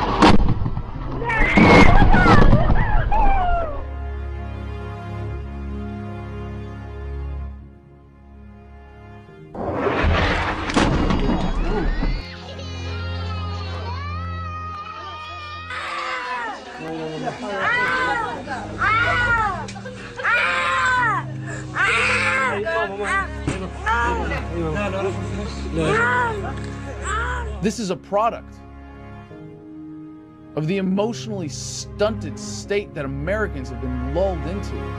To be told when to cry, when to care, when to mourn, when to shut up and go along with the plan and keep paying your taxes.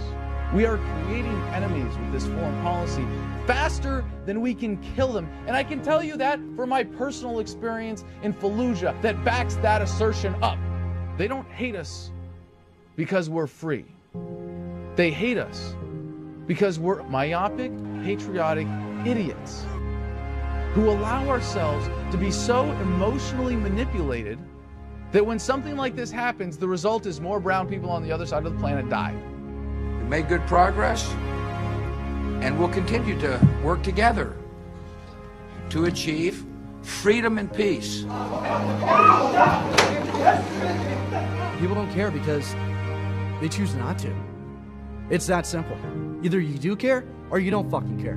They look at those people as inferior people, for God's sakes. Because that's them, it's not we, it's them. But them and we belong to the same people. That is the human freaking race here. I have heard more times out of people, well, you know what? It doesn't affect me directly, so I don't fucking care.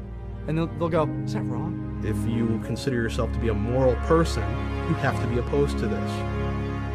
If you do not care about morality, well, at least you're being honest. But I think we've got a nation, an entire nation of sheep doing everything they can to avoid that level of moral responsibility. Now, Mr. McGovern, what is your problem? I'm sorry? He says, look, he says, don't you think it's worth 3 or 4 killed to secure the oil supplies that we need? I said, well, suppose one of those 4 killed this week was your son. He said, it wouldn't be my son. And it wouldn't be his son. Our enemies are not 7,000 miles from home. They sit in boardrooms. They are the millionaires and billionaires who control this planet, and we've had enough of it. The state has us thinking that it is us. Should we invade Iran? Or should we starve them? How dare they say we? It's them. Human beings die. They don't need to die. Fuck, man, give them a chance. We're an incredibly gifted, creative race, just not given the opportunity because we've been suppressed through tyranny.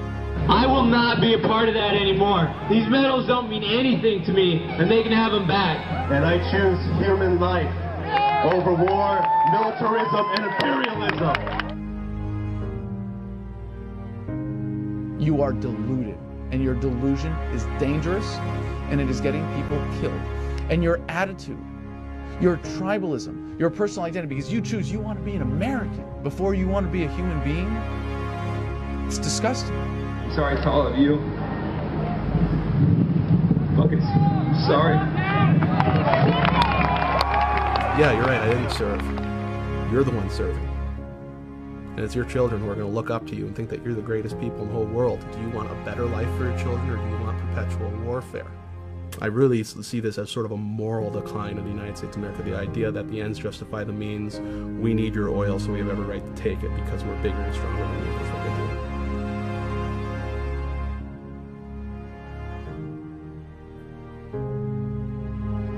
The problem is a moral problem.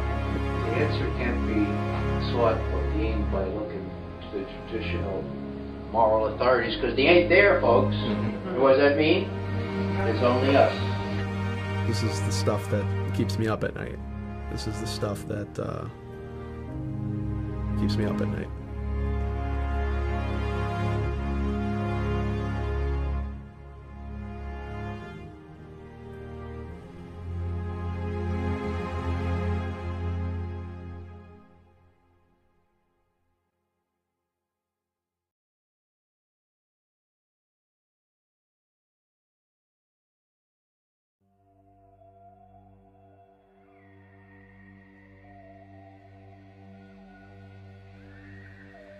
So you've got the media propaganda arm, which keeps us loving our own slavery.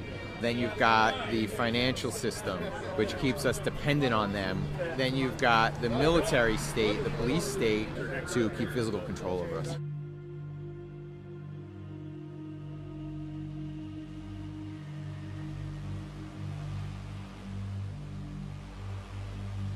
The function of the police used to be simply to protect basic rights, and they've shifted over the decades from that to revenue generation. They're pulling you over and they're giving you tickets for not the breaking of laws, but statute infractions. Thank you for swearing to the oath of the Constitution, sir, but this is a statute violation, which is an Admiral Maritime Law. Which is, say that again? Admiral Maritime Law, right? Which is like a sea-bound ordinance. Basically, when you see the gold feathers on the flag, it means you're stepping into a courtroom that's run by Admiral Maritime Law, which is in violation of the common law, which is the constitutional law. By entering into that courtroom, you're agreeing to go before a banker instead of a judge, so that way they levy fines and judgments against you. I am the judge of the law. I will instruct the jury on what the law is. I object. You That's are fine, not sir. a judge. You are an executive administrator. Okay. The U.S. Supreme Court ruled there are no judicial courts in America. There has not been since 1789. Judges do not enforce statutes and codes. Executive administrators enforce statutes and codes. All right, we're done. Statutes are just basically designed as hidden taxes on the public. It's just a way to generate revenue. So we've already set that precedent, gotten the police able to accept the fact that they are basically revenue generators and not law enforcement officials. And remember what I said before about government programs. The welfare programs are not designed to get people off welfare. They're designed to keep people on welfare and recruit new people to be on welfare. Well, internment programs are not designed to keep people from being interred. 2.2 million people in prison, and they say this is the most free country in the world. All it comes down to, if we want to intern someone, is just making a rule, a law that they violate, punishable by internment. The government doesn't have any control over law-abiding people. Any force used against those people is not legitimate because they're not doing anything wrong. But if you make enough things illegal and you make the law difficult to comply with, then you get to the point where you can create criminals. And when you create criminals, then you create a class of people that are open to oppression. Martha Stewart, her stock trading was ruled by the court to be a legal act. But they sent her to prison anyway because she lied about it. I mean, she went to prison because she said she didn't commit a crime. But that's federal law. That's what we've created. Can you tell me one thing that you're free to do without asking permission or paying to get a license, registration, or permit? Hang out with my friends and have a great time. Yeah. Could you tell me what you're free to do in America? Everything. I can eat however many carbs a day I want. In New York City, they're trying to make all kinds of laws to ban salt and drinks that are a certain size. So, I mean, that's good because a lot of people are obese. We got pages and pages and pages of arbitrary laws. 2/3 of our prison industrial complex is filled with nonviolent, small-time drug possession offenders. Law enforcement agencies get money to fund drug operations. Well, if they don't have any drug operations, they're not going to get any of that funding. And the amount of funding they get is contingent on the number of drug busts that they make. So what's the incentive there? Is it to reduce drugs in their community? Absolutely not. The incentive is to increase the amount of drug busts they get and push their stats up and then get more funding. Thousands of police officers out there have been convinced that marijuana is the most insidious, horrible drug on the planet. People are using it. Doctors are prescribing it. And yet our federal government still maintains that it's somehow an insidious, dangerous substance that people need to go to prison for 100 years if they're caught with a certain amount of it. They're arresting someone with an ounce of marijuana in their pocket and sending them to prison for 5 years and saying, there's nothing wrong with this because they told me that this drug is a threat to my way of life. We've created a class of citizen that can be interned in this country. Any one of us could wind up being moved into that little box based on some new law. There are so many laws that the average American commits 3 felonies a day, and they can arrest you at any time they feel like it. And a cop can pull you over at any point you're on a public street and find something wrong with your vehicle and give you a ticket for it and steal some of your income. And if you look at him crossways, he can put you in jail. And if you don't look at him crossways, he can say that you did and put you in jail. That's the kind of arbitrary authority that exists in the police state in America today. Who are you and what are you doing? Let me see some ID, please. The liberty doesn't come from our government. Sometimes they think they're passing it out, and sometimes they are always restricting as if it's their liberty rather than our liberty.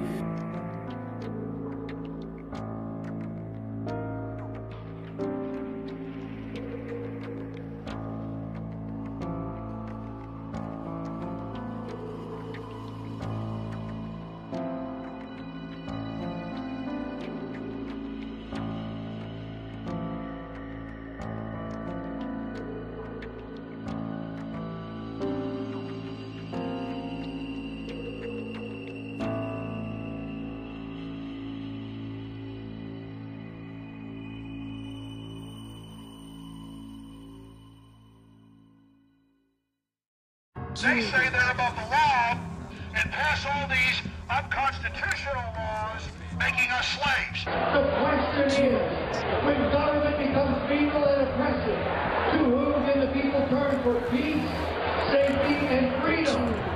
Your sheriff's main responsibility is to protect you from the federal government.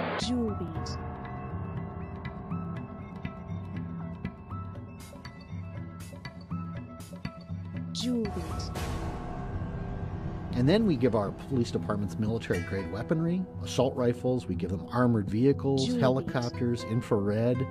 That's what we woke up to this morning. Men with machine guns coming towards us. We see a giant arms race against the American people, but not just here in the United States. Worldwide, governments are massively increasing their spending for domestic control with a standardized police state that they've developed in third world countries that they've invaded and taken over. Close your window, go back inside your house.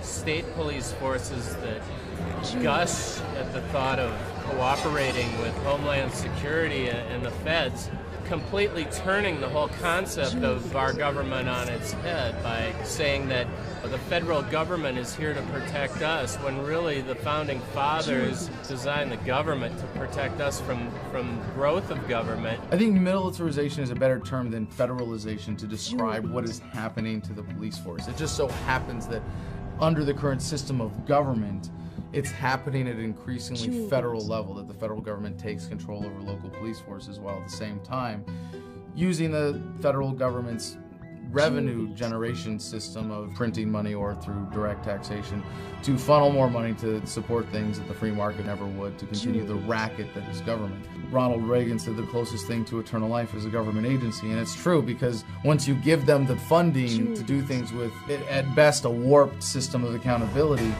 they're going to take that power and trust it in them to keep their own paychecks going, not by serving people, but by serving that twisted system of approval for that funding.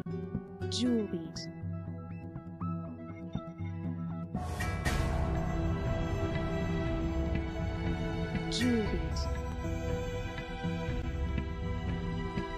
Work for the Federal Reserve?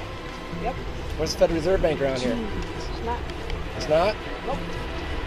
TSA agents are on the interstates fighting terrorism with visible intermodal prevention and response, or VIPER operations. Vicki, you know, this was a massive operation, really bringing all federal, state, and local agencies together to not only do random searches, but also create an army of agents on wheels. It's all, in a way, starting to blur together.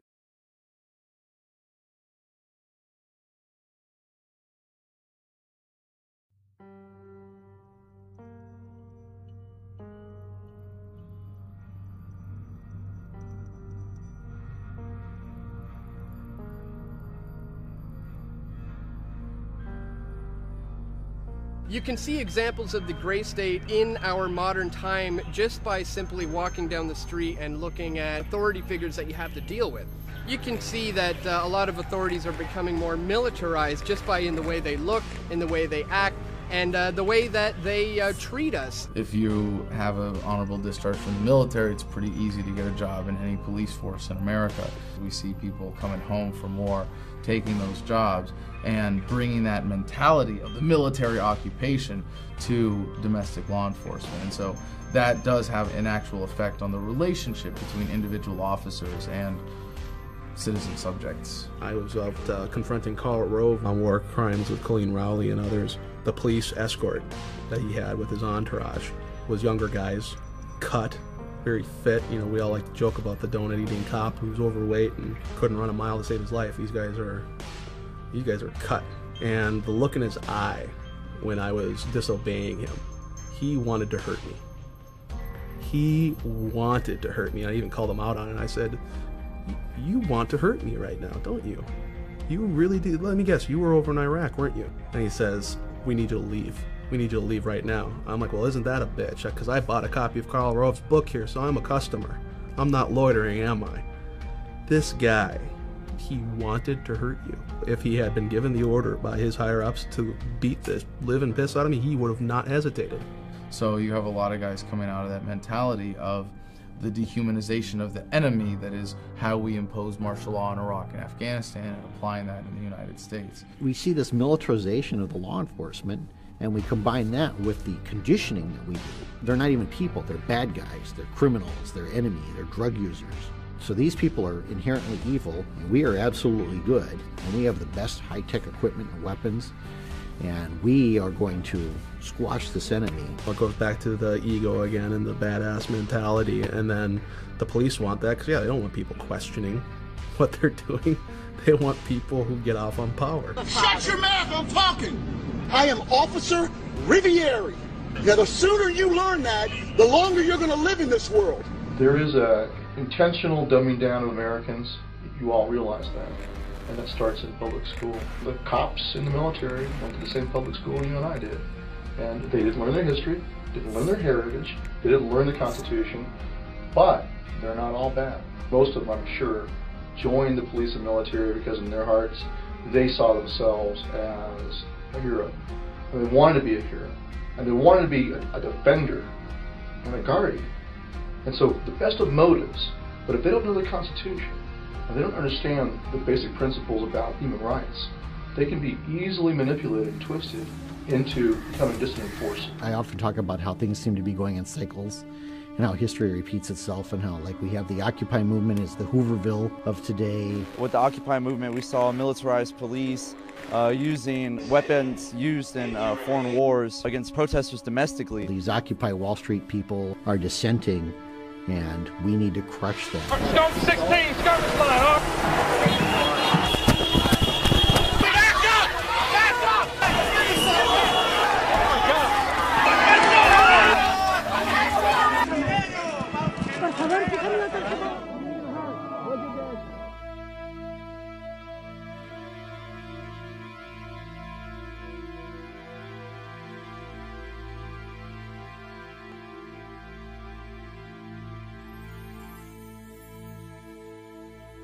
And you saw rows and rows and rows of militarized police, and they assemble and put their shields together and start beating their shields.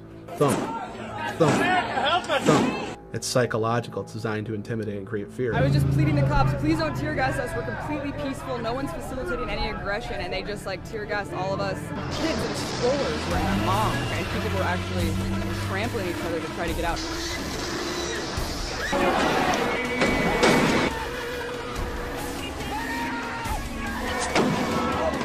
I've had conversations with police officers before and asked them about what's going on with Occupy Wall Street. Like, is this right? You know what most of them say? No, that's not right. They can't do that. I'm like, so why are they doing that then? Why are they getting away with it? It doesn't only apply to Occupy, of course. It's a pattern of police brutality that goes completely unaccounted for. When she had someone call the Stark County Sheriff, her troubles got worse. You're just walking and all of a sudden...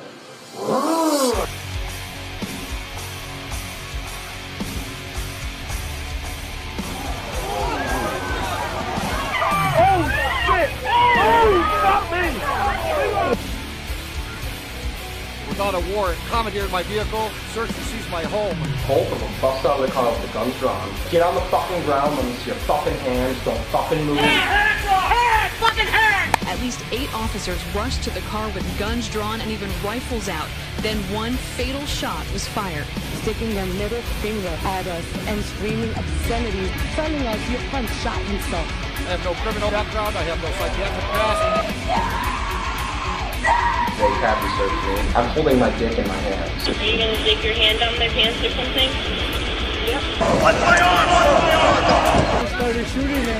The controversial police shooting in Anaheim. They just released a dog and I had my baby. They smashed my face into the drywall and asked if I was going to cooperate. If I refuse, that makes me guilty right away. I complied under duress. Stop resisting! Stop resisting! I had no witnesses. If I had resisted, I would have been busted up. Could have been in the morgue. He saw a police officer shoot Patricia Cook to death in this church parking lot. Stepped out in the street and fired 5 more times. I wish I knew what the hell was going on.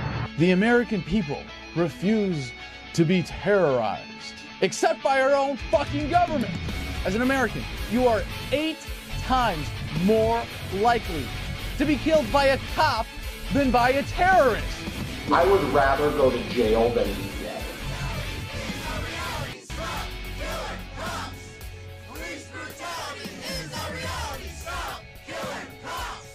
Corruption has always been there. You don't question it because the higher up you go within the police realms, it's kind of like the mafia. Well, they'll take care of you. You know, you never narc on a fellow officer. No charges have been filed. There was no jury. A judge was the sole decider. He says police videos like these should be used to protect police, not go after them. There wasn't going to be any investigation at that point.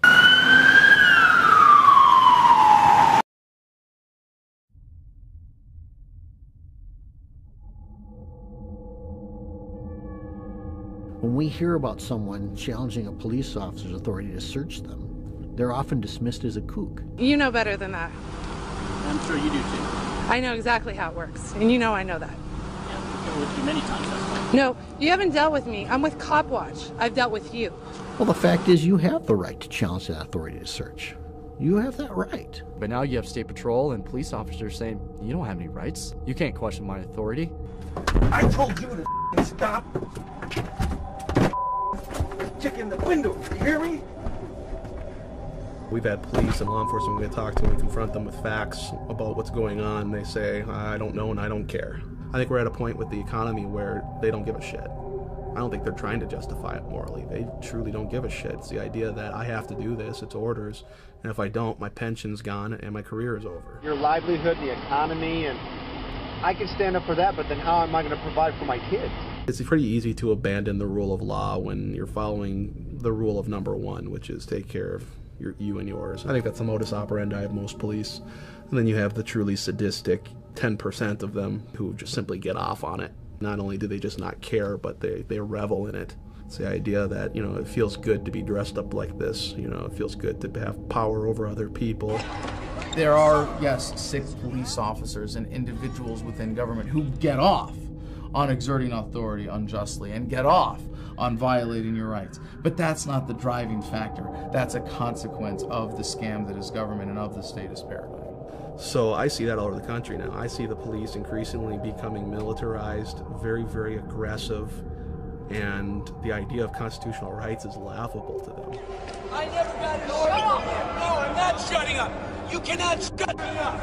I know my rights. I don't give a shit. It's the First Amendment issue. I can take pictures. It doesn't matter. You get off my property. I need to see your ID. This is a police state. Get that camera out of here. This is a police state. Greg Steffi and his wife Hope are accusing deputies of using excessive and outrageous force, an allegation the sheriff denies. It's just wrong that they do this to people. She called for help. She asked them for help, not for this. There are cops out there that are justifying that to themselves every day. Well, unfortunately, I mean, we've seen a lot of people just mindlessly following orders already. It's just amazing, this divide between cops and citizens and activists. And it's sad. It's sad that the fight has gone between, you know, who we're really trying to fight is the power elite that are creating these policies, and they've made it against cops versus us, and that's really, you know, cops are part of us. They just don't realize that this is happening. It's not necessarily the police that are our enemies here. It is the people that are controlling them. It's the people behind the scenes that are making them do these outrageous things to us on a daily basis. All these things are being used and they're being justified by this war on terror, this war on drugs. And the question is, why does the federal government feel like the solution to these problems is to declare war on us? We will again set an example for the world that the law is not subject to the whims of stubborn rulers and that justice is not arbitrary. Shortly after 9/11, within a week or two, there was a bill brought to the floor that had been floating around the Congress for several years, but it never had enough support and they couldn't get it passed. But on after 9/11, they said, now is the time that we'll pass this wonderful bill that's going to protect the people, the Patriot Act. But if they had called that repeal the Fourth Amendment Act, maybe it wouldn't have passed so easily. There are no shortcuts to protecting America.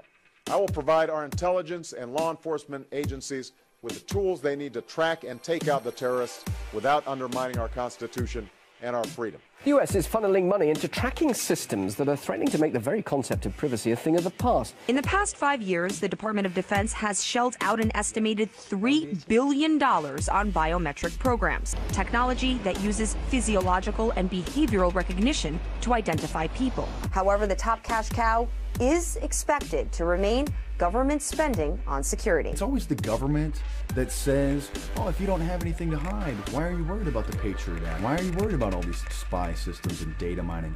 But yet it's those same people that hide in private, that meet in secret, under armed guards, that won't disclose what they're doing, but they want to see, hear what we're doing.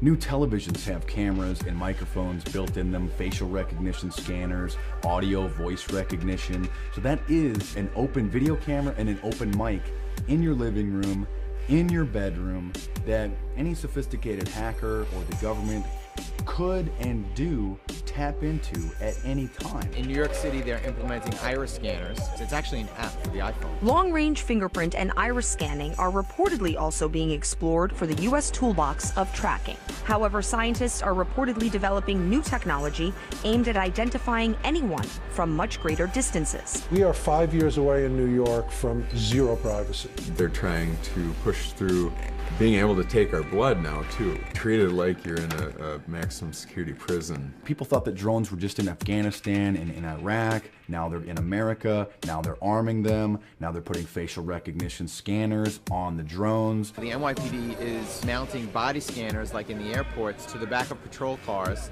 and they're going to be scanning people as they drive up and down the streets. So the Supreme Court has already ruled that the NYPD wasn't allowed to use infrared technology to do the same thing. So now they're just trying a different flavor of radiation. When I worked in the agency, this was the day before gigantic amounts of computerization. Everyone had a 201 file. Everything we knew about a target would include any comments that people had made about you, anything we'd overheard about you, 5 or 6 files, each 2 or 3 inches thick. The amount of effort it took to go through something like that in paper format meant a good deal of the 20,000 employees in the CIA spent their time doing just that. In today's digital age, when you can go online and get 90% of a person's history just from open source, your life is not your own as far as the government goes. You can't have 100% security and also then have 100% privacy. We're going to have to make some choices. We see the globalists building a giant police state control grid and calling themselves technocrats. A technocrat is a group of dictators who use technology to control people. They can tap your phone, record conversations, go into your email, and they do on a daily basis. They just don't tell you because they don't have to. There can be warrantless wiretaps and warrantless searches on your digital information. There's stuff out there that will suck your hard drive in 10 seconds or less. It's no big deal. A system touted as a national security necessity is being used to build a database where the biometric identity of millions of Americans will be gathered and stored. It is of no dispute that who you're calling, when, how long you're talking, what you're buying, all the stuff that happens on your iPhone or smart device is being used. Now, at the time, there's no legal oversight as to what these fusion centers, as they're called, there's no oversight as to how they're going to use it, but it's there. So they're fusing databases, which is the concept of a fusion center, from driver's license, criminal databases, social networking they've added to that now. The CIA could care less about all these social media because it's not sort of objective reporting on people, but the people who really care about that are commercial entities. And they're leading the way on the science of extracting all this information and coming up with algorithms to explain this person believes this person believes that. Computer algorithms that they're using can track most people's habits and what they're going to do within a 94% accuracy rate. Google boasts about that. Of course, now the CIA has noticed that, all right? And all they simply have to do is buy a commercial off-the-shelf product to find the people they really want to find. So if I use my iPhone to purchase a product, you know, it's flagged, it's under suspicion, I'm going on the list. That will be, you know, tucked away for a later time. That means that people can collect it and then look at when they want to. And they may only want to when all of a sudden you say, hey, I object to this. And they go, oh, well, let's take a look and see what would make you object to that. Let's see why you don't like what we're doing to you. You haven't committed a crime yet, but the second that spectrum of crime shifts over to include whatever it is you are doing, they do know where you are. If you become a political enemy to somebody, or you have an ideology that people don't like, look, right now there's a war on raw milk in this country. So if I drink raw milk, then I'm going to become an enemy of some industry, the FDA or the USDA, and now I can be targeted politically. It's happened. People being targeted by the police state because of their political affiliations. People's children being taken away from them because they're critical of the government. If I go and try to find out something about you, and I have to do extraneous measures to do that, there should be no objection from you, because if you're not doing anything wrong, what have you got to hide?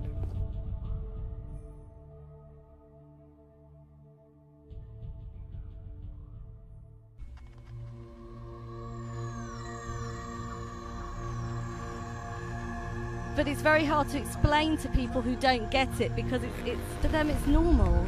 They think it's just being open, and they live in a world of reality shows. They want their every little thought to be communicated. That's not an Orwellian dystopia, it's a Brave New World dystopia. It's a nightmare, but they don't know it, they're happy. So that's the worst of all, really. Like me? Yeah, like what? everything. Like what? Well, do you ever deposit or withdraw more than $1,000 in your bank account? Yeah. Okay, well, you get reported to the freaking Department of Homeland Security every time you do that. So what? Why should I worry about it? I'm a Verizon customer. I don't mind Verizon turning over records to the government. I don't think you're talking to terrorists. I know you're not. I know I'm not, so we don't have anything to worry about.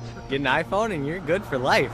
For them, it's logical. If they want to see me going to the football game, fine, I don't care. But actually, they are slightly modifying their behaviour and they're less free as a result. The chilling effect is very strong because when you are telling people that they're being spied on, I mean, the drones, for instance, this new element of drone surveillance, a lot of people say that they're just like, well, I have nothing to hide, so why should I care? That's not the point.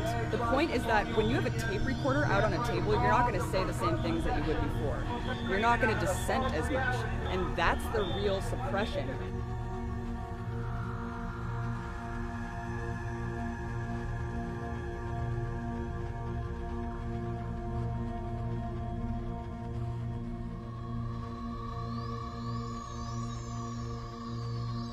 I'm worried that the new generation doesn't understand what privacy is because they've never had it. And because everything is about sharing. And I mean, we probably the last generation who knew what it was like to be unmonitored. Therefore, we know what we're losing, but they'll never know. So the question is, why don't you trust us? And I tell people, because I've been one of the people who are supposed to protect America. I'm just a person. I have likes, dislikes, I have opinions, and all that stuff bleeds through to what I do. And they say, well, you can trust us because we're not going to misuse that. But they've proven over and over and over again that they will misuse it. J. Edgar Hoover had enemies lists, and he was working to make these people's lives miserable, and they were using all these federal powers that they have to destroy people's lives. By sifting through this so-called metadata, they may identify potential leads with respect to folks who might engage in terrorism. Well, we all know that their definition of terrorism in every government, every dictatorial regime, inevitably starts going into the area of people who criticize what the government's doing. When you become a political target of the gray state, they're going to use anything they can. So if they have a total surveillance state, but they can just look at your Facebook page without a warrant, now they can use that against you. And I'm convinced there are certain politicians out there that if they could put their political opponents into camps, they would just do it. They haven't crossed the line to where that would be possible. But what they can do is they can change the way people feel. And I'll offer an example of this. Smoking. We banish smokers to parking garages and predetermined locations 25 feet from a building entrance. Smoking is really not socially acceptable anymore. How were they able to do that? And the answer is that they were able to pass more restrictive anti-smoking laws because they were able to make smoking socially unacceptable. If they had the authority to do it, if they could do it, if it were socially acceptable for them to do it, they would take their political opponents and round them up and put them in internment camps. People say, well, that's ludicrous. No one would ever actually do that. Well, we did it. During World War II, we did it to the Japanese Americans and some German Americans as well. In fact, we even called them concentration camps. England did it in Ireland during what they called the Troubles, euphemistically, where they would intern people at what they called Her Majesty's pleasure, which means they would keep people interned there in prison indefinitely. Now we're saying, well, we can do that too. All we have to do is call someone a terrorist and we can lock them up pretty much as long as we want.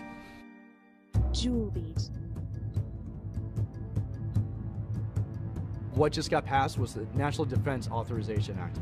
What people don't realize, because it wasn't reporting in mainstream media, it completely finally put the nail in the coffin on the Constitution. When the Patriot Act was introduced after 9/11, its most draconian measures were not exercised right away publicly.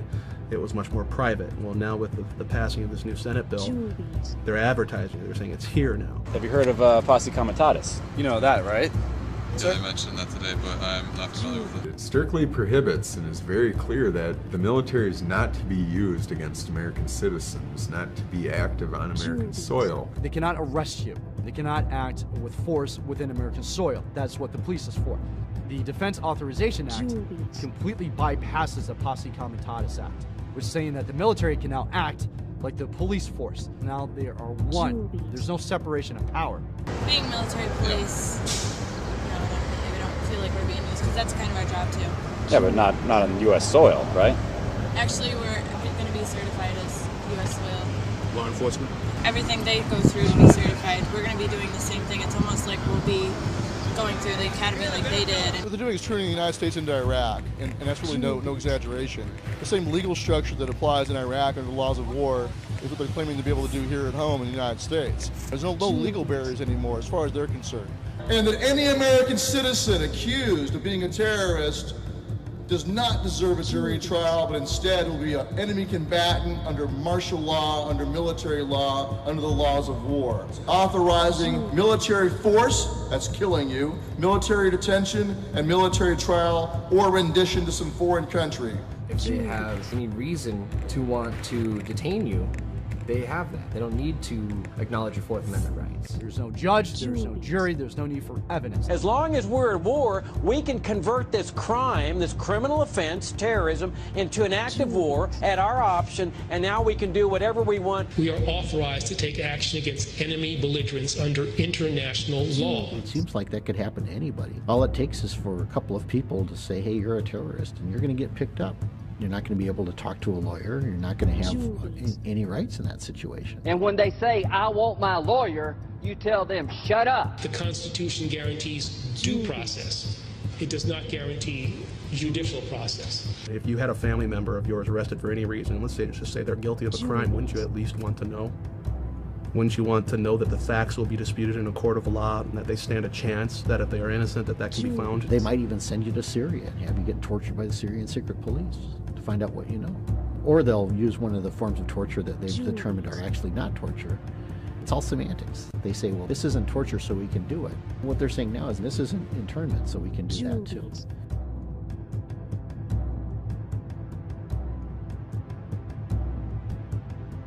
Juliet.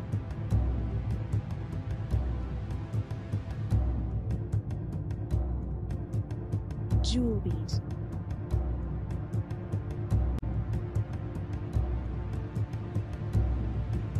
Juliet. I have two words for you. Predator drones. Juliet. You think I'm joking? The Nobel Peace Prize winner has just announced and authorized that he has told the CIA that it can assassinate American citizens in violation of federal law and in violation of treaties to which the U.S. is a party. They don't write these laws not to use them. I mean, where does he get this power? He had al-Awlaki and his son murdered. These were American citizens. Awlaki is a terrorist. Probably the most significant risk to the U.S. homeland. We certainly want to neutralize him. It's a huge change of presidential powers that has occurred because totally right and totally constitutional. It's the one thing right to kill anybody without the due process of law and have a kill list?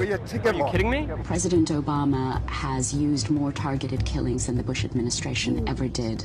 This is a program that amounts to the executive branch saying, trust us. But when the president can kill whoever he wants, then he's not a president anymore, he's a king. His citizenship should no more serve as a shield than a sniper shooting down on an innocent crowd should be protected from a SWAT team. And these guys probably are bad dudes, and that's how it's used right now. But if you study history and you know that you allow this kind of abuse of power by the federal government, you undermine the rule of law, I fear what happens to us down the road. Germany, China, could only dream of what the United States just did. Because this just opens the floodgates for oppression and tyranny. The United States just 50, 60 years ago was the example of the world for freedom. Now you notice our criminal government never criticizes Russia or China anymore because they can't. And China passed its own NDAA and said, hey, we can arrest and kill people secretly too. Look, the Americans do it. It's just codifying into law that the United States Constitution and Bill of Rights are null and void. We don't care what your guys' intentions are. We know what this can be used for later on, because there's a reason you don't chip away at liberties, because at some point you end up with a tyranny. The minute you stop fighting for that freedom, it's going to diminish and ultimately disappear. And once it's gone, we're not going to get it back. I got 3 kids. I want them to grow up with freedom. Don't you want your kids to have freedom? They're not going to have it. What I don't understand, though, is how come more people aren't awake to it when it's so blatantly obvious to so many of us. Is the conditioning really that pervasive? People who go along with the system, saying like, I will support the system, I will do it, I'm not going to question it. Those are very naive people. God has ordained the police officers, in a sense, to restrain evil. We're to submit. As long as we submit to state authority, continue to yield our liberties, and modify our behavior to fit the mold of federal approval, this unlucky person being dragged away will not be us. And as long as at least we believe our freedoms are not at stake, we will be allowed to return to the comfortable complacency of our padded, regimented lives. You're not safe. Just because you're working for the system, you feel like you're protected. You're not protected. We don't have that anymore, and the American public couldn't care less. It's astounding. I don't care. I don't think they're American citizens. I understand. He was a 16-year-old teenager from Colorado. I understand. You don't care? Really? No. I support it completely. You support it completely? So indefinite detention for Americans and assassination of Americans, absolutely, because Obama said it. Absolutely. All right. Happy 4th of July. Why should people give a shit? This is our country. This is our home.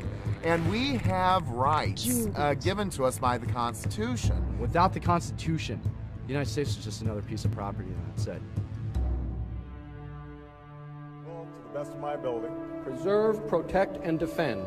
Preserve, protect, and defend. The Constitution of the United States. The Constitution of the United States. So help you God. So help me God. I think it is an imperfect document, and I think it is a document that reflects some deep flaws in American culture. The Constitution reflected an enormous blind spot in this culture that carries on until this day, and that the framers had that same blind spot. What's frustrated people is that I have not been able to force Congress to implement every aspect of what I said in 2008. Our founders designed a system that makes it more difficult to bring about change than I would like. Our ancestors tried to protect us against this omnipotent type of power. That was the whole idea. And I really think it's more about the nature of government to always be as big of a cancer as the host will tolerate. The limits of tyranny will be prescribed by the tolerance of the oppressed. Now, I know some people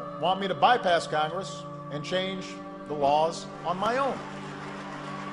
Believe me, the idea of doing things on my own is very tempting.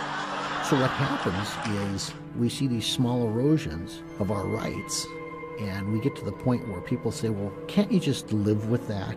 If you say, no, I can't live with that, well, then people go, well, what kind of a nut job are you that you can't live with that? Tyranny is the mainstream drug of choice for everybody, and even we can be tyrannous in liberty.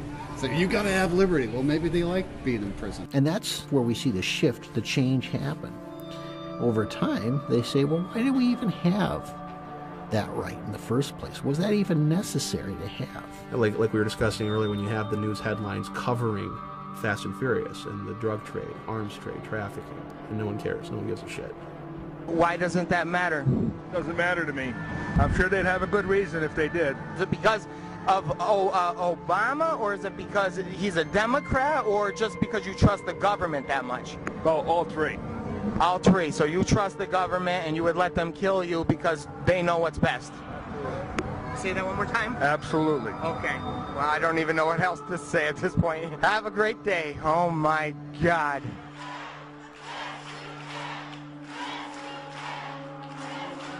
The gray state is inevitable. It's coming. Technically, it's already here. We want to urge you, today's Viper searches did not come from any particular threat. One TSA official says intelligence tells them they should be focusing on the highways as well as the airports. They also warned that terrorists are going to be striking at home, that terrorists now are going to be domestic. The menace of terrorism has mutated. Homegrown terrorism is one of my biggest concerns. It's happening in our own backyard. They're trying to indoctrinate us into a telltale society where we all think each other are suspect. They're recruiting truck drivers into the First Observer Highway Security Program to say something if they see something. Be responsible citizens, report that. Bottom line is this: if you see something suspicious, say something about it. Everybody should be aware of what's going on the road. Close to 1 million Americans signed up on this list saying that they will report their neighbors to the government. You have financial rewards if you spy on your neighbor. In some cases, you're required to. We can reference the story of the city in Vietnam. In one night, Viet Cong rolled in, rounded up 4,000 Vietnamese men, and had them all executed by the next morning. And the CIA just could not figure out how they did it. Well, the answer is they have a system of informers. And what are we being taught to do? If you see something suspicious in the parking lot or in the store, say something immediately. Report suspicious activity to your local police or sheriff. Well, what's suspicious activity? Again, in this sort of Orwellian nightmare we're descending into, people are not engaging in critical thinking skills, so suspicious activity is intentionally vague, Because hell, to different people, anything's going to be suspicious. It's wrong to carry a gun, and that if you have information about people who are carrying guns, you've got to share that. Thank you for doing your part to help keep our hometowns safe.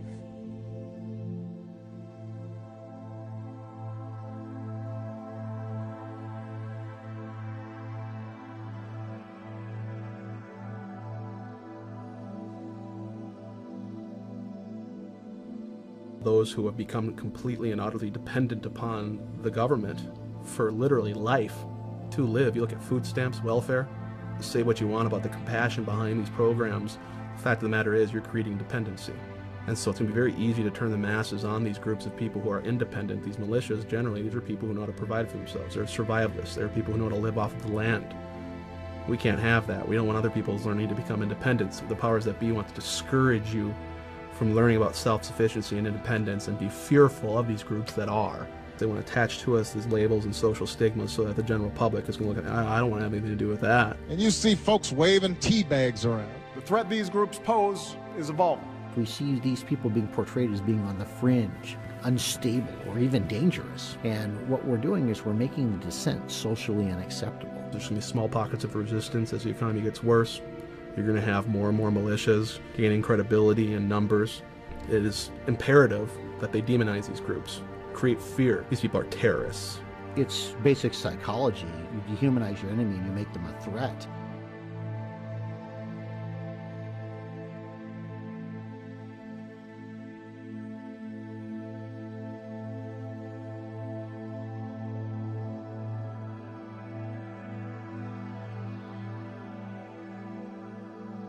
During World War I, there was an organization called the Law and Order League. They would go out on the streets and they would round up men who were the draft age and would force them to prove that they had either fulfilled their draft obligation or were not eligible for the draft. These weren't even agents of the government. These were just people. These people carried badges and they had all the authority of the federal government behind them. I pledge to be of service to Barack Obama. Yes, we can. Obama speaks on race America. Yes, we can. Have our own dreams and do our communities vision your dreams. Yes, we can. They've been conditioned, just like the soldiers are conditioned, to hate their enemy. Yes, we can. These people are conditioned to hate their political opponents. We have these pseudo-volunteer organizations now. We really haven't defined what their role in all of this is either. We cannot continue to rely only on our military in order to achieve the national security objectives that we've set. We've got to have a civilian national security force that's just as powerful, just as strong, just as well funded.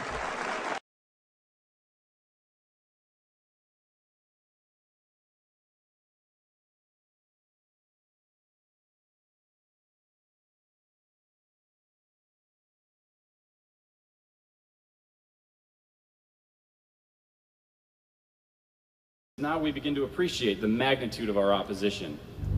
This is not an obsolete single tyrant thousands of miles away who threatens everyone's freedom publicly, but a convoluted mess of legislation and social evolution whose enforcers believe that they are working in the best interest of all and whose ranks are filled by our own friends and neighbors.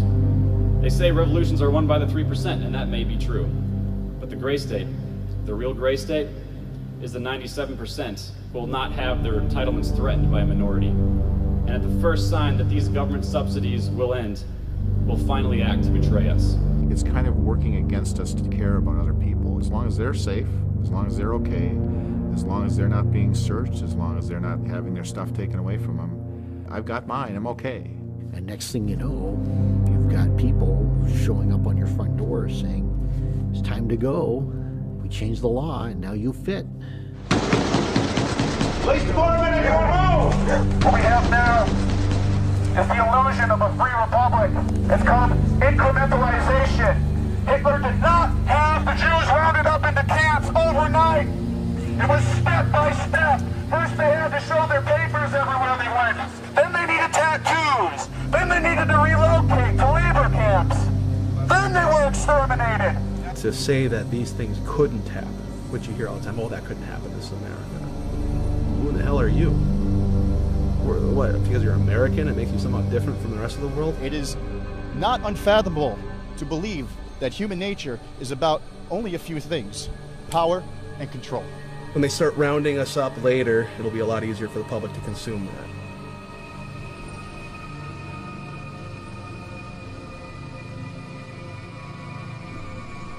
Here's something fun. When you get 5 minutes out of your busy day, what I recommend doing is going on Google or YouTube and checking out FEMA concentration camps. This is some type of residential center internment camp. Right here you can see the gates, both sides.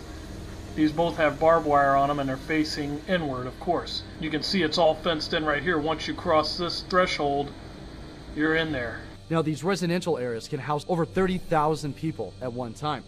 Now, are you telling me that there's 30,000 people in one location that we need to be worried about?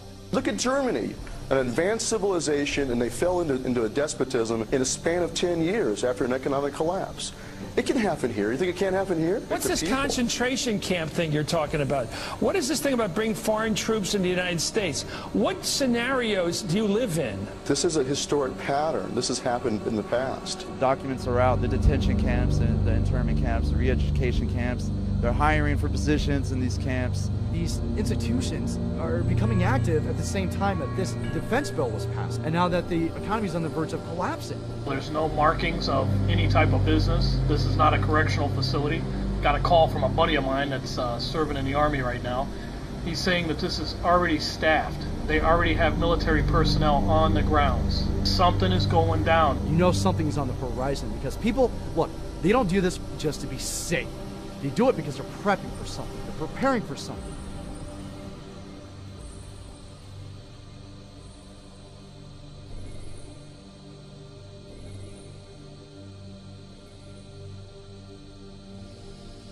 They are prepping for an economic collapse, the likes of which no generation has seen in hundreds of years. This is going to be devastating to every American family. We have printed and borrowed without limitation on a scale that the American people don't know. In so doing, we have destroyed the value of our currency and our property. All of these things are going to come together. It's kind of a perfect storm. We are already in the abyss, and our empire is unfolding right now. Our monetary empire is unfolding before our very eyes. People say, when's it going to happen? When's it going to happen? Motherfucker, it's happening. It's happening right now. It's happening right now. And what you see happening already in the markets is a reflection of the recognition that we are tied to what's happening in the Eurozone. We've already shipped trillions of dollars over to the European Central Bank in the hopes that they could postpone this inevitable collapse. We are about to plunge headfirst into the third world, the prosperity you and I grew up with, the cheap access to food, clothing, fuel. Never again. Looters are running free. They've been patrolling downtown all night long.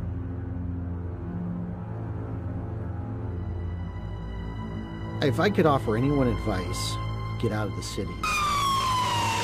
There'll be rioting, there'll be police going door to door, gun confiscations, bread lines. You wouldn't want to be in an urban environment if there was some sort of societal collapse. We have 48 million people on food stamps right now. So when the economy collapses, literally millions, tens of millions of people dependent upon that system.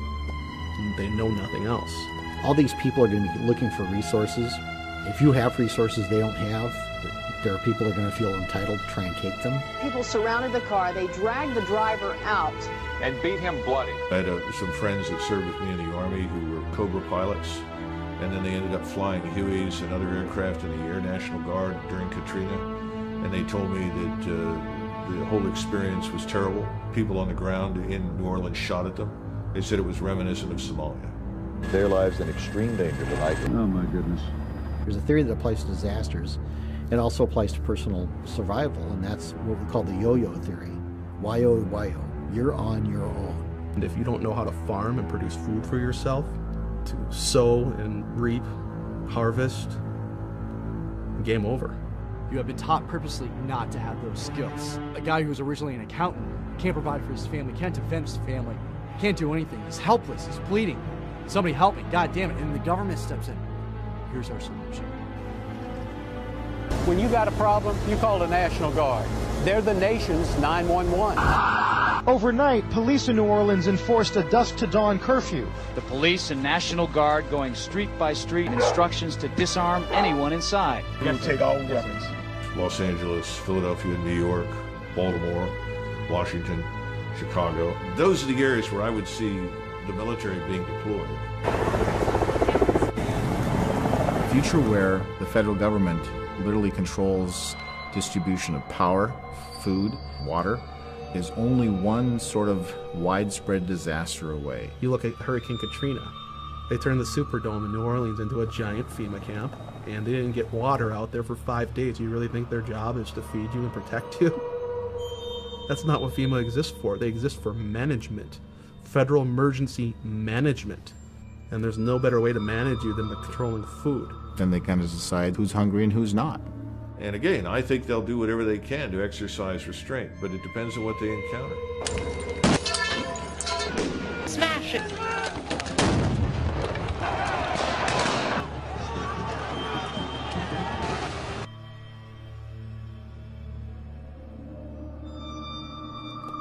It'll be easy then to play off the American public against each other. If you are unable to produce food for yourself, you're going to be more likely to take human life to have someone else do it for you. You're going to be more likely to say, yeah, the government's murdering militia members, but if I don't support that, who's going to feed me? You might have to pick sides someday. Are you going to stand with your neighbors? Or are you going to stand with the government and get fed? What other option will you have?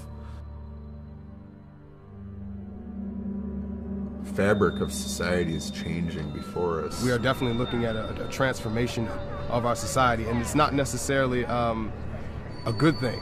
And so what we're calling on active duty military and police to do is to simply stand down and to refuse to comply with unlawful orders. But if they continue provoking violence, violence is what they're going to get. That's not what any of us want. You don't want to think about the stuff that you're going to have to do. I mean, shoot an American. Yeah.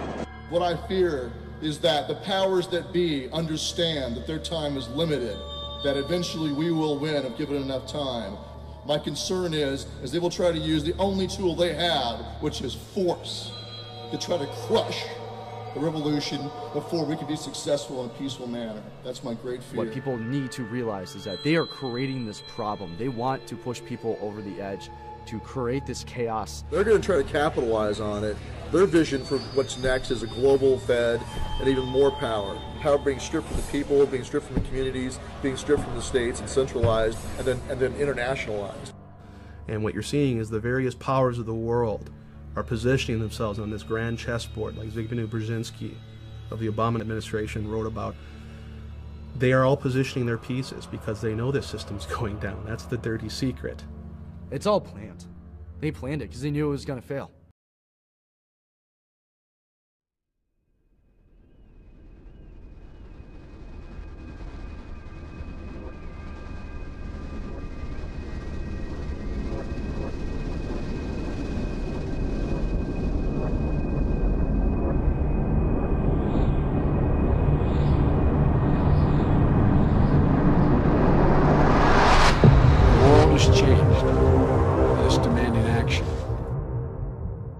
The United Nations should play an essential role in stabilizing world population.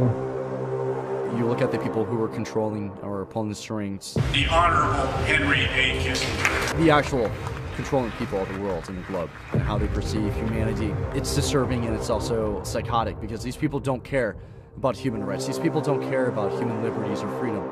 They treat you as a number. This is, in all the globalist documents, their whole program is absolute war against humanity, a final revolution against everything good, a scientific dictatorship. They don't really care whether you have liberties or not, except in terms of how much it allows them to exploit you. The negative impact of population growth on all of our planetary ecosystems is becoming appallingly evident. They could care less of what happens to you. They squeeze slowly any kind of human right or critical thinking from you. These are deep-seated, deep-rooted, evil individuals, a cabal of individuals who have run the world for centuries. We are being hit scientifically. We are in a petri dish. We are under assault. We must resist the takeover. Their allegiance is to the global bankers. Their allegiance is to the New World Order, not to the United States, not to the Constitution, not to freedom. The New World Order has no legitimacy and that we as a people are not afraid, and we are waking up to the robber barons and the big banksters who are looting the economy with the Federal Reserve. Well,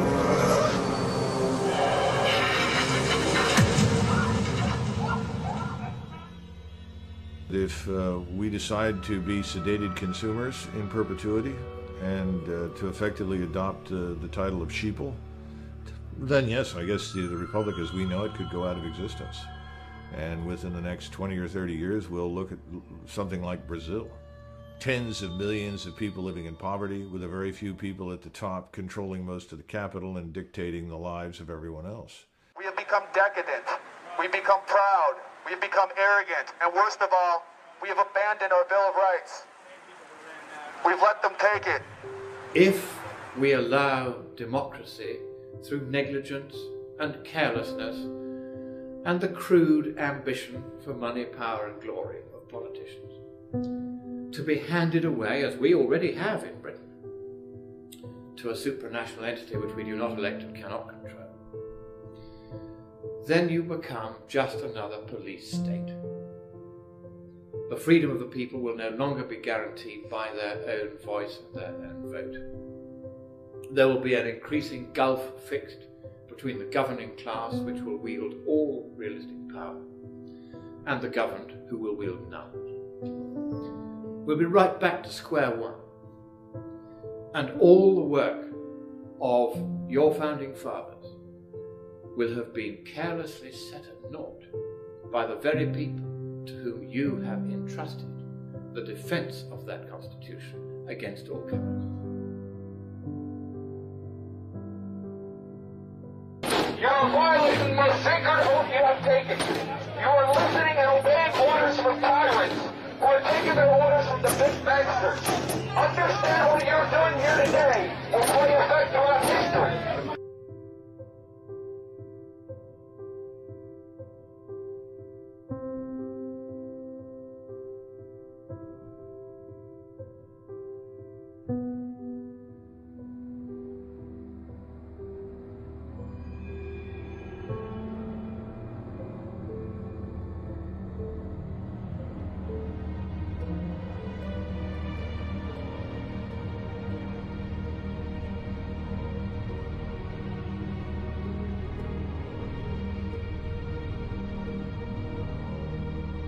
The hour is late. We are forced to choose right now between 1774 America or 1934 Germany. Which one is it going to be? We're now in exactly the same position our forefathers were in 1774. Almost a mirror reflection. King George, until the fighting started, did not claim the power to order colonists murdered. But your president now claims the authority to use drone strikes or anything else against you. It's even worse than what King George claimed the power to do. They are asserting the power to treat you, the American people, exactly the same as an occupied, conquered enemy nation. What is that? It's treason!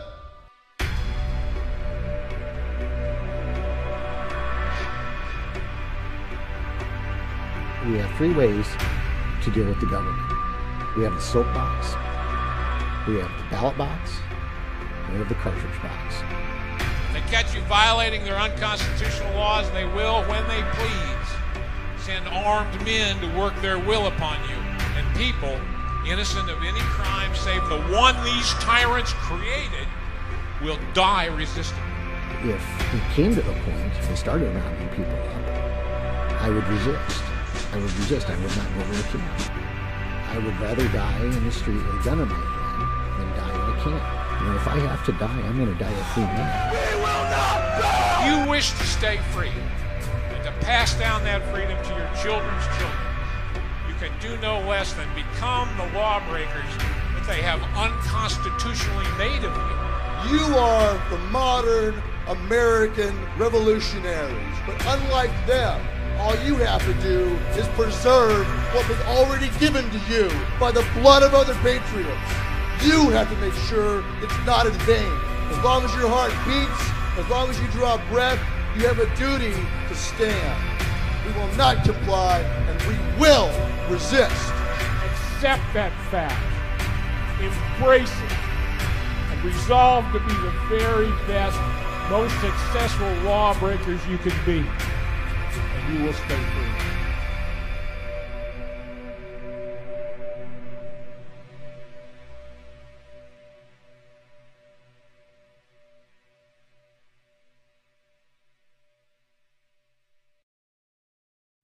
When does the info war turn into the shooting war? For the individuals who are put in circumstances where they're justified doing violence against agents of the state. It already is. For the people who defended their home against a police invasion were found by the Supreme Court in Minnesota that they were justified in resisting that invasion of their home.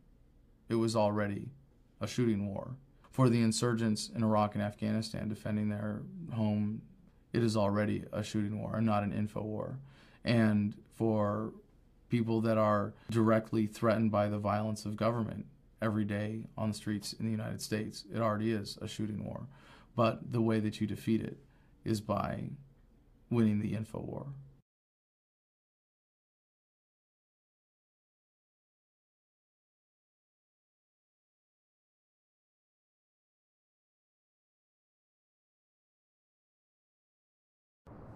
The thing you have to remember is the task that we have before us today is a task that's never been attempted before in history successfully. No republic, once it's gone corrupt and long in the tooth, has ever been resuscitated. Ever. Look at history. I pray every day that we can revive this republic. I don't know it's possible. It's up to the determined minority to make it happen, to shape history. I have my doubts. I do. But I know that we have to try.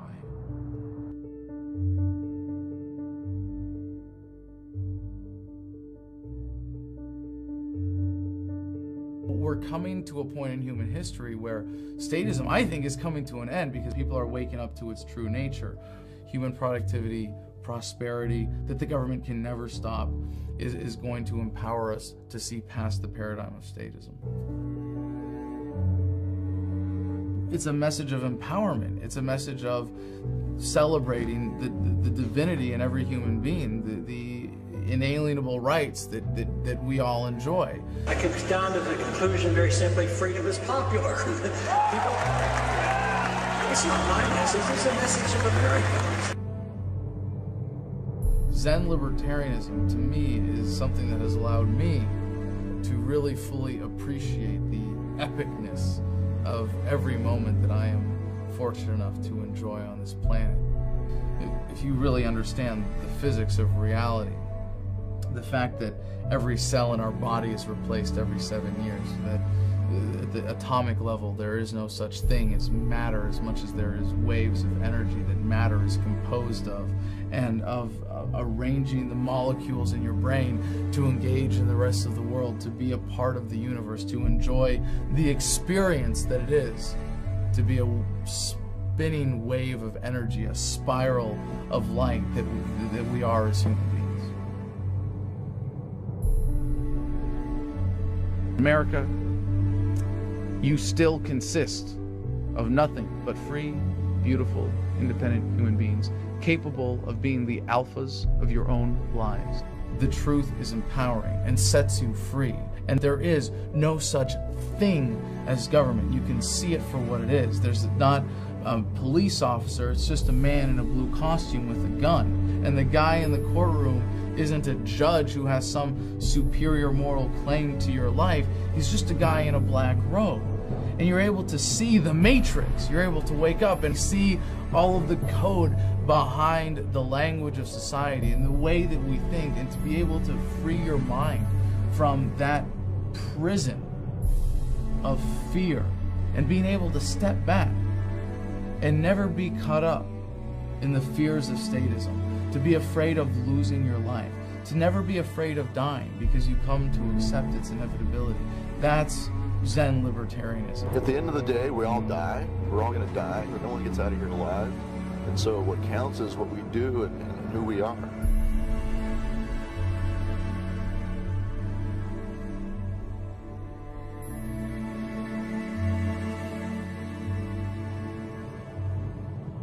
We really need to wake up, and we need to say, we're not going to use violence to enforce this. We're not going to use force to enforce this.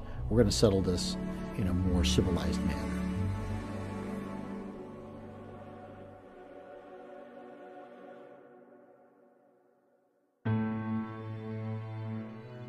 There isn't much chance of avoiding the quote-unquote hard landing that we've been discussing. It is a precipice that some states have already plunged over, and that the federal government threatens to follow. What can you do about it? It's the same thing that's been going on since the beginning of time. We have no power. That's the other lie. The other lie is that these systems can't be wrecked. They can be wrecked simply by an individual saying no. Let's be a man in America and a woman. All we gotta do is stand up and say no. There will always be somebody who wants to be free and is willing to fight to defend that. Human beings need to be free in order to achieve their full potential. Love is the core of this second American Revolution. We do have the power. It would be startlingly easy to reverse all of this, is what people do not generally understand. The elites in every case always believe they are invincible, and they never, ever are. Regimes always fail, and it's only a matter of time before everything comes crumbling down and a new beginning happens. Freedom and being free will always be there. All we have to do is essentially refuse to play ball. You get enough people to do that and just refuse to go along. It doesn't involve a bloody revolution. And in fact, for this one to really truly be unique from revolutions in the past, it has to be that way. And that's it. And it's up to us, guys. This is no joke. Tyranny is the old idea. It's over and done with. We don't need more tyranny. Change this country, go back to our roots, decide that we want to live in a free country and not in a country rapidly drifting toward totalitarianism. We need to reverse the course. I want you to imagine this. Imagine that every single soldier, sailor, airman, and Marine understood what you understand, knew what you know, felt what you feel about freedom. Imagine if they had that conviction in their hearts and in their minds and in their souls to be a warrior for liberty. Would you fear them anymore? I'm letting go and releasing this medal because love is the most powerful force that we can employ as human beings on this planet. I don't want us to suffer this again, and I don't want our children to suffer this again. So I'm giving these back. And it's been said that you should never doubt that a small group of people who have firm convictions can change the world, because that's the only way it's ever happened before. It's a bright time, it's a hopeful time. I'm looking forward to seeing what happens because they are on the run. You know, we're on the march and the empire is on the run. One drop of truth, as you know, is an antidote to an entire bucket of bull. But once your eyes are open, that's it. You're taking the red pill, and from that moment on, you are lost to the elites. They no longer have any power over your mind. Ideas spread, they can't stop them. An idea whose time has come cannot be stopped by any army or any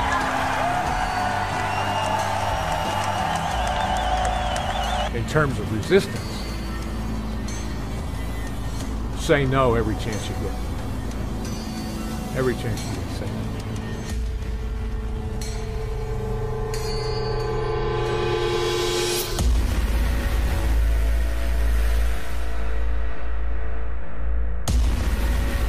Let no man say we did nothing in this, our darkest hour.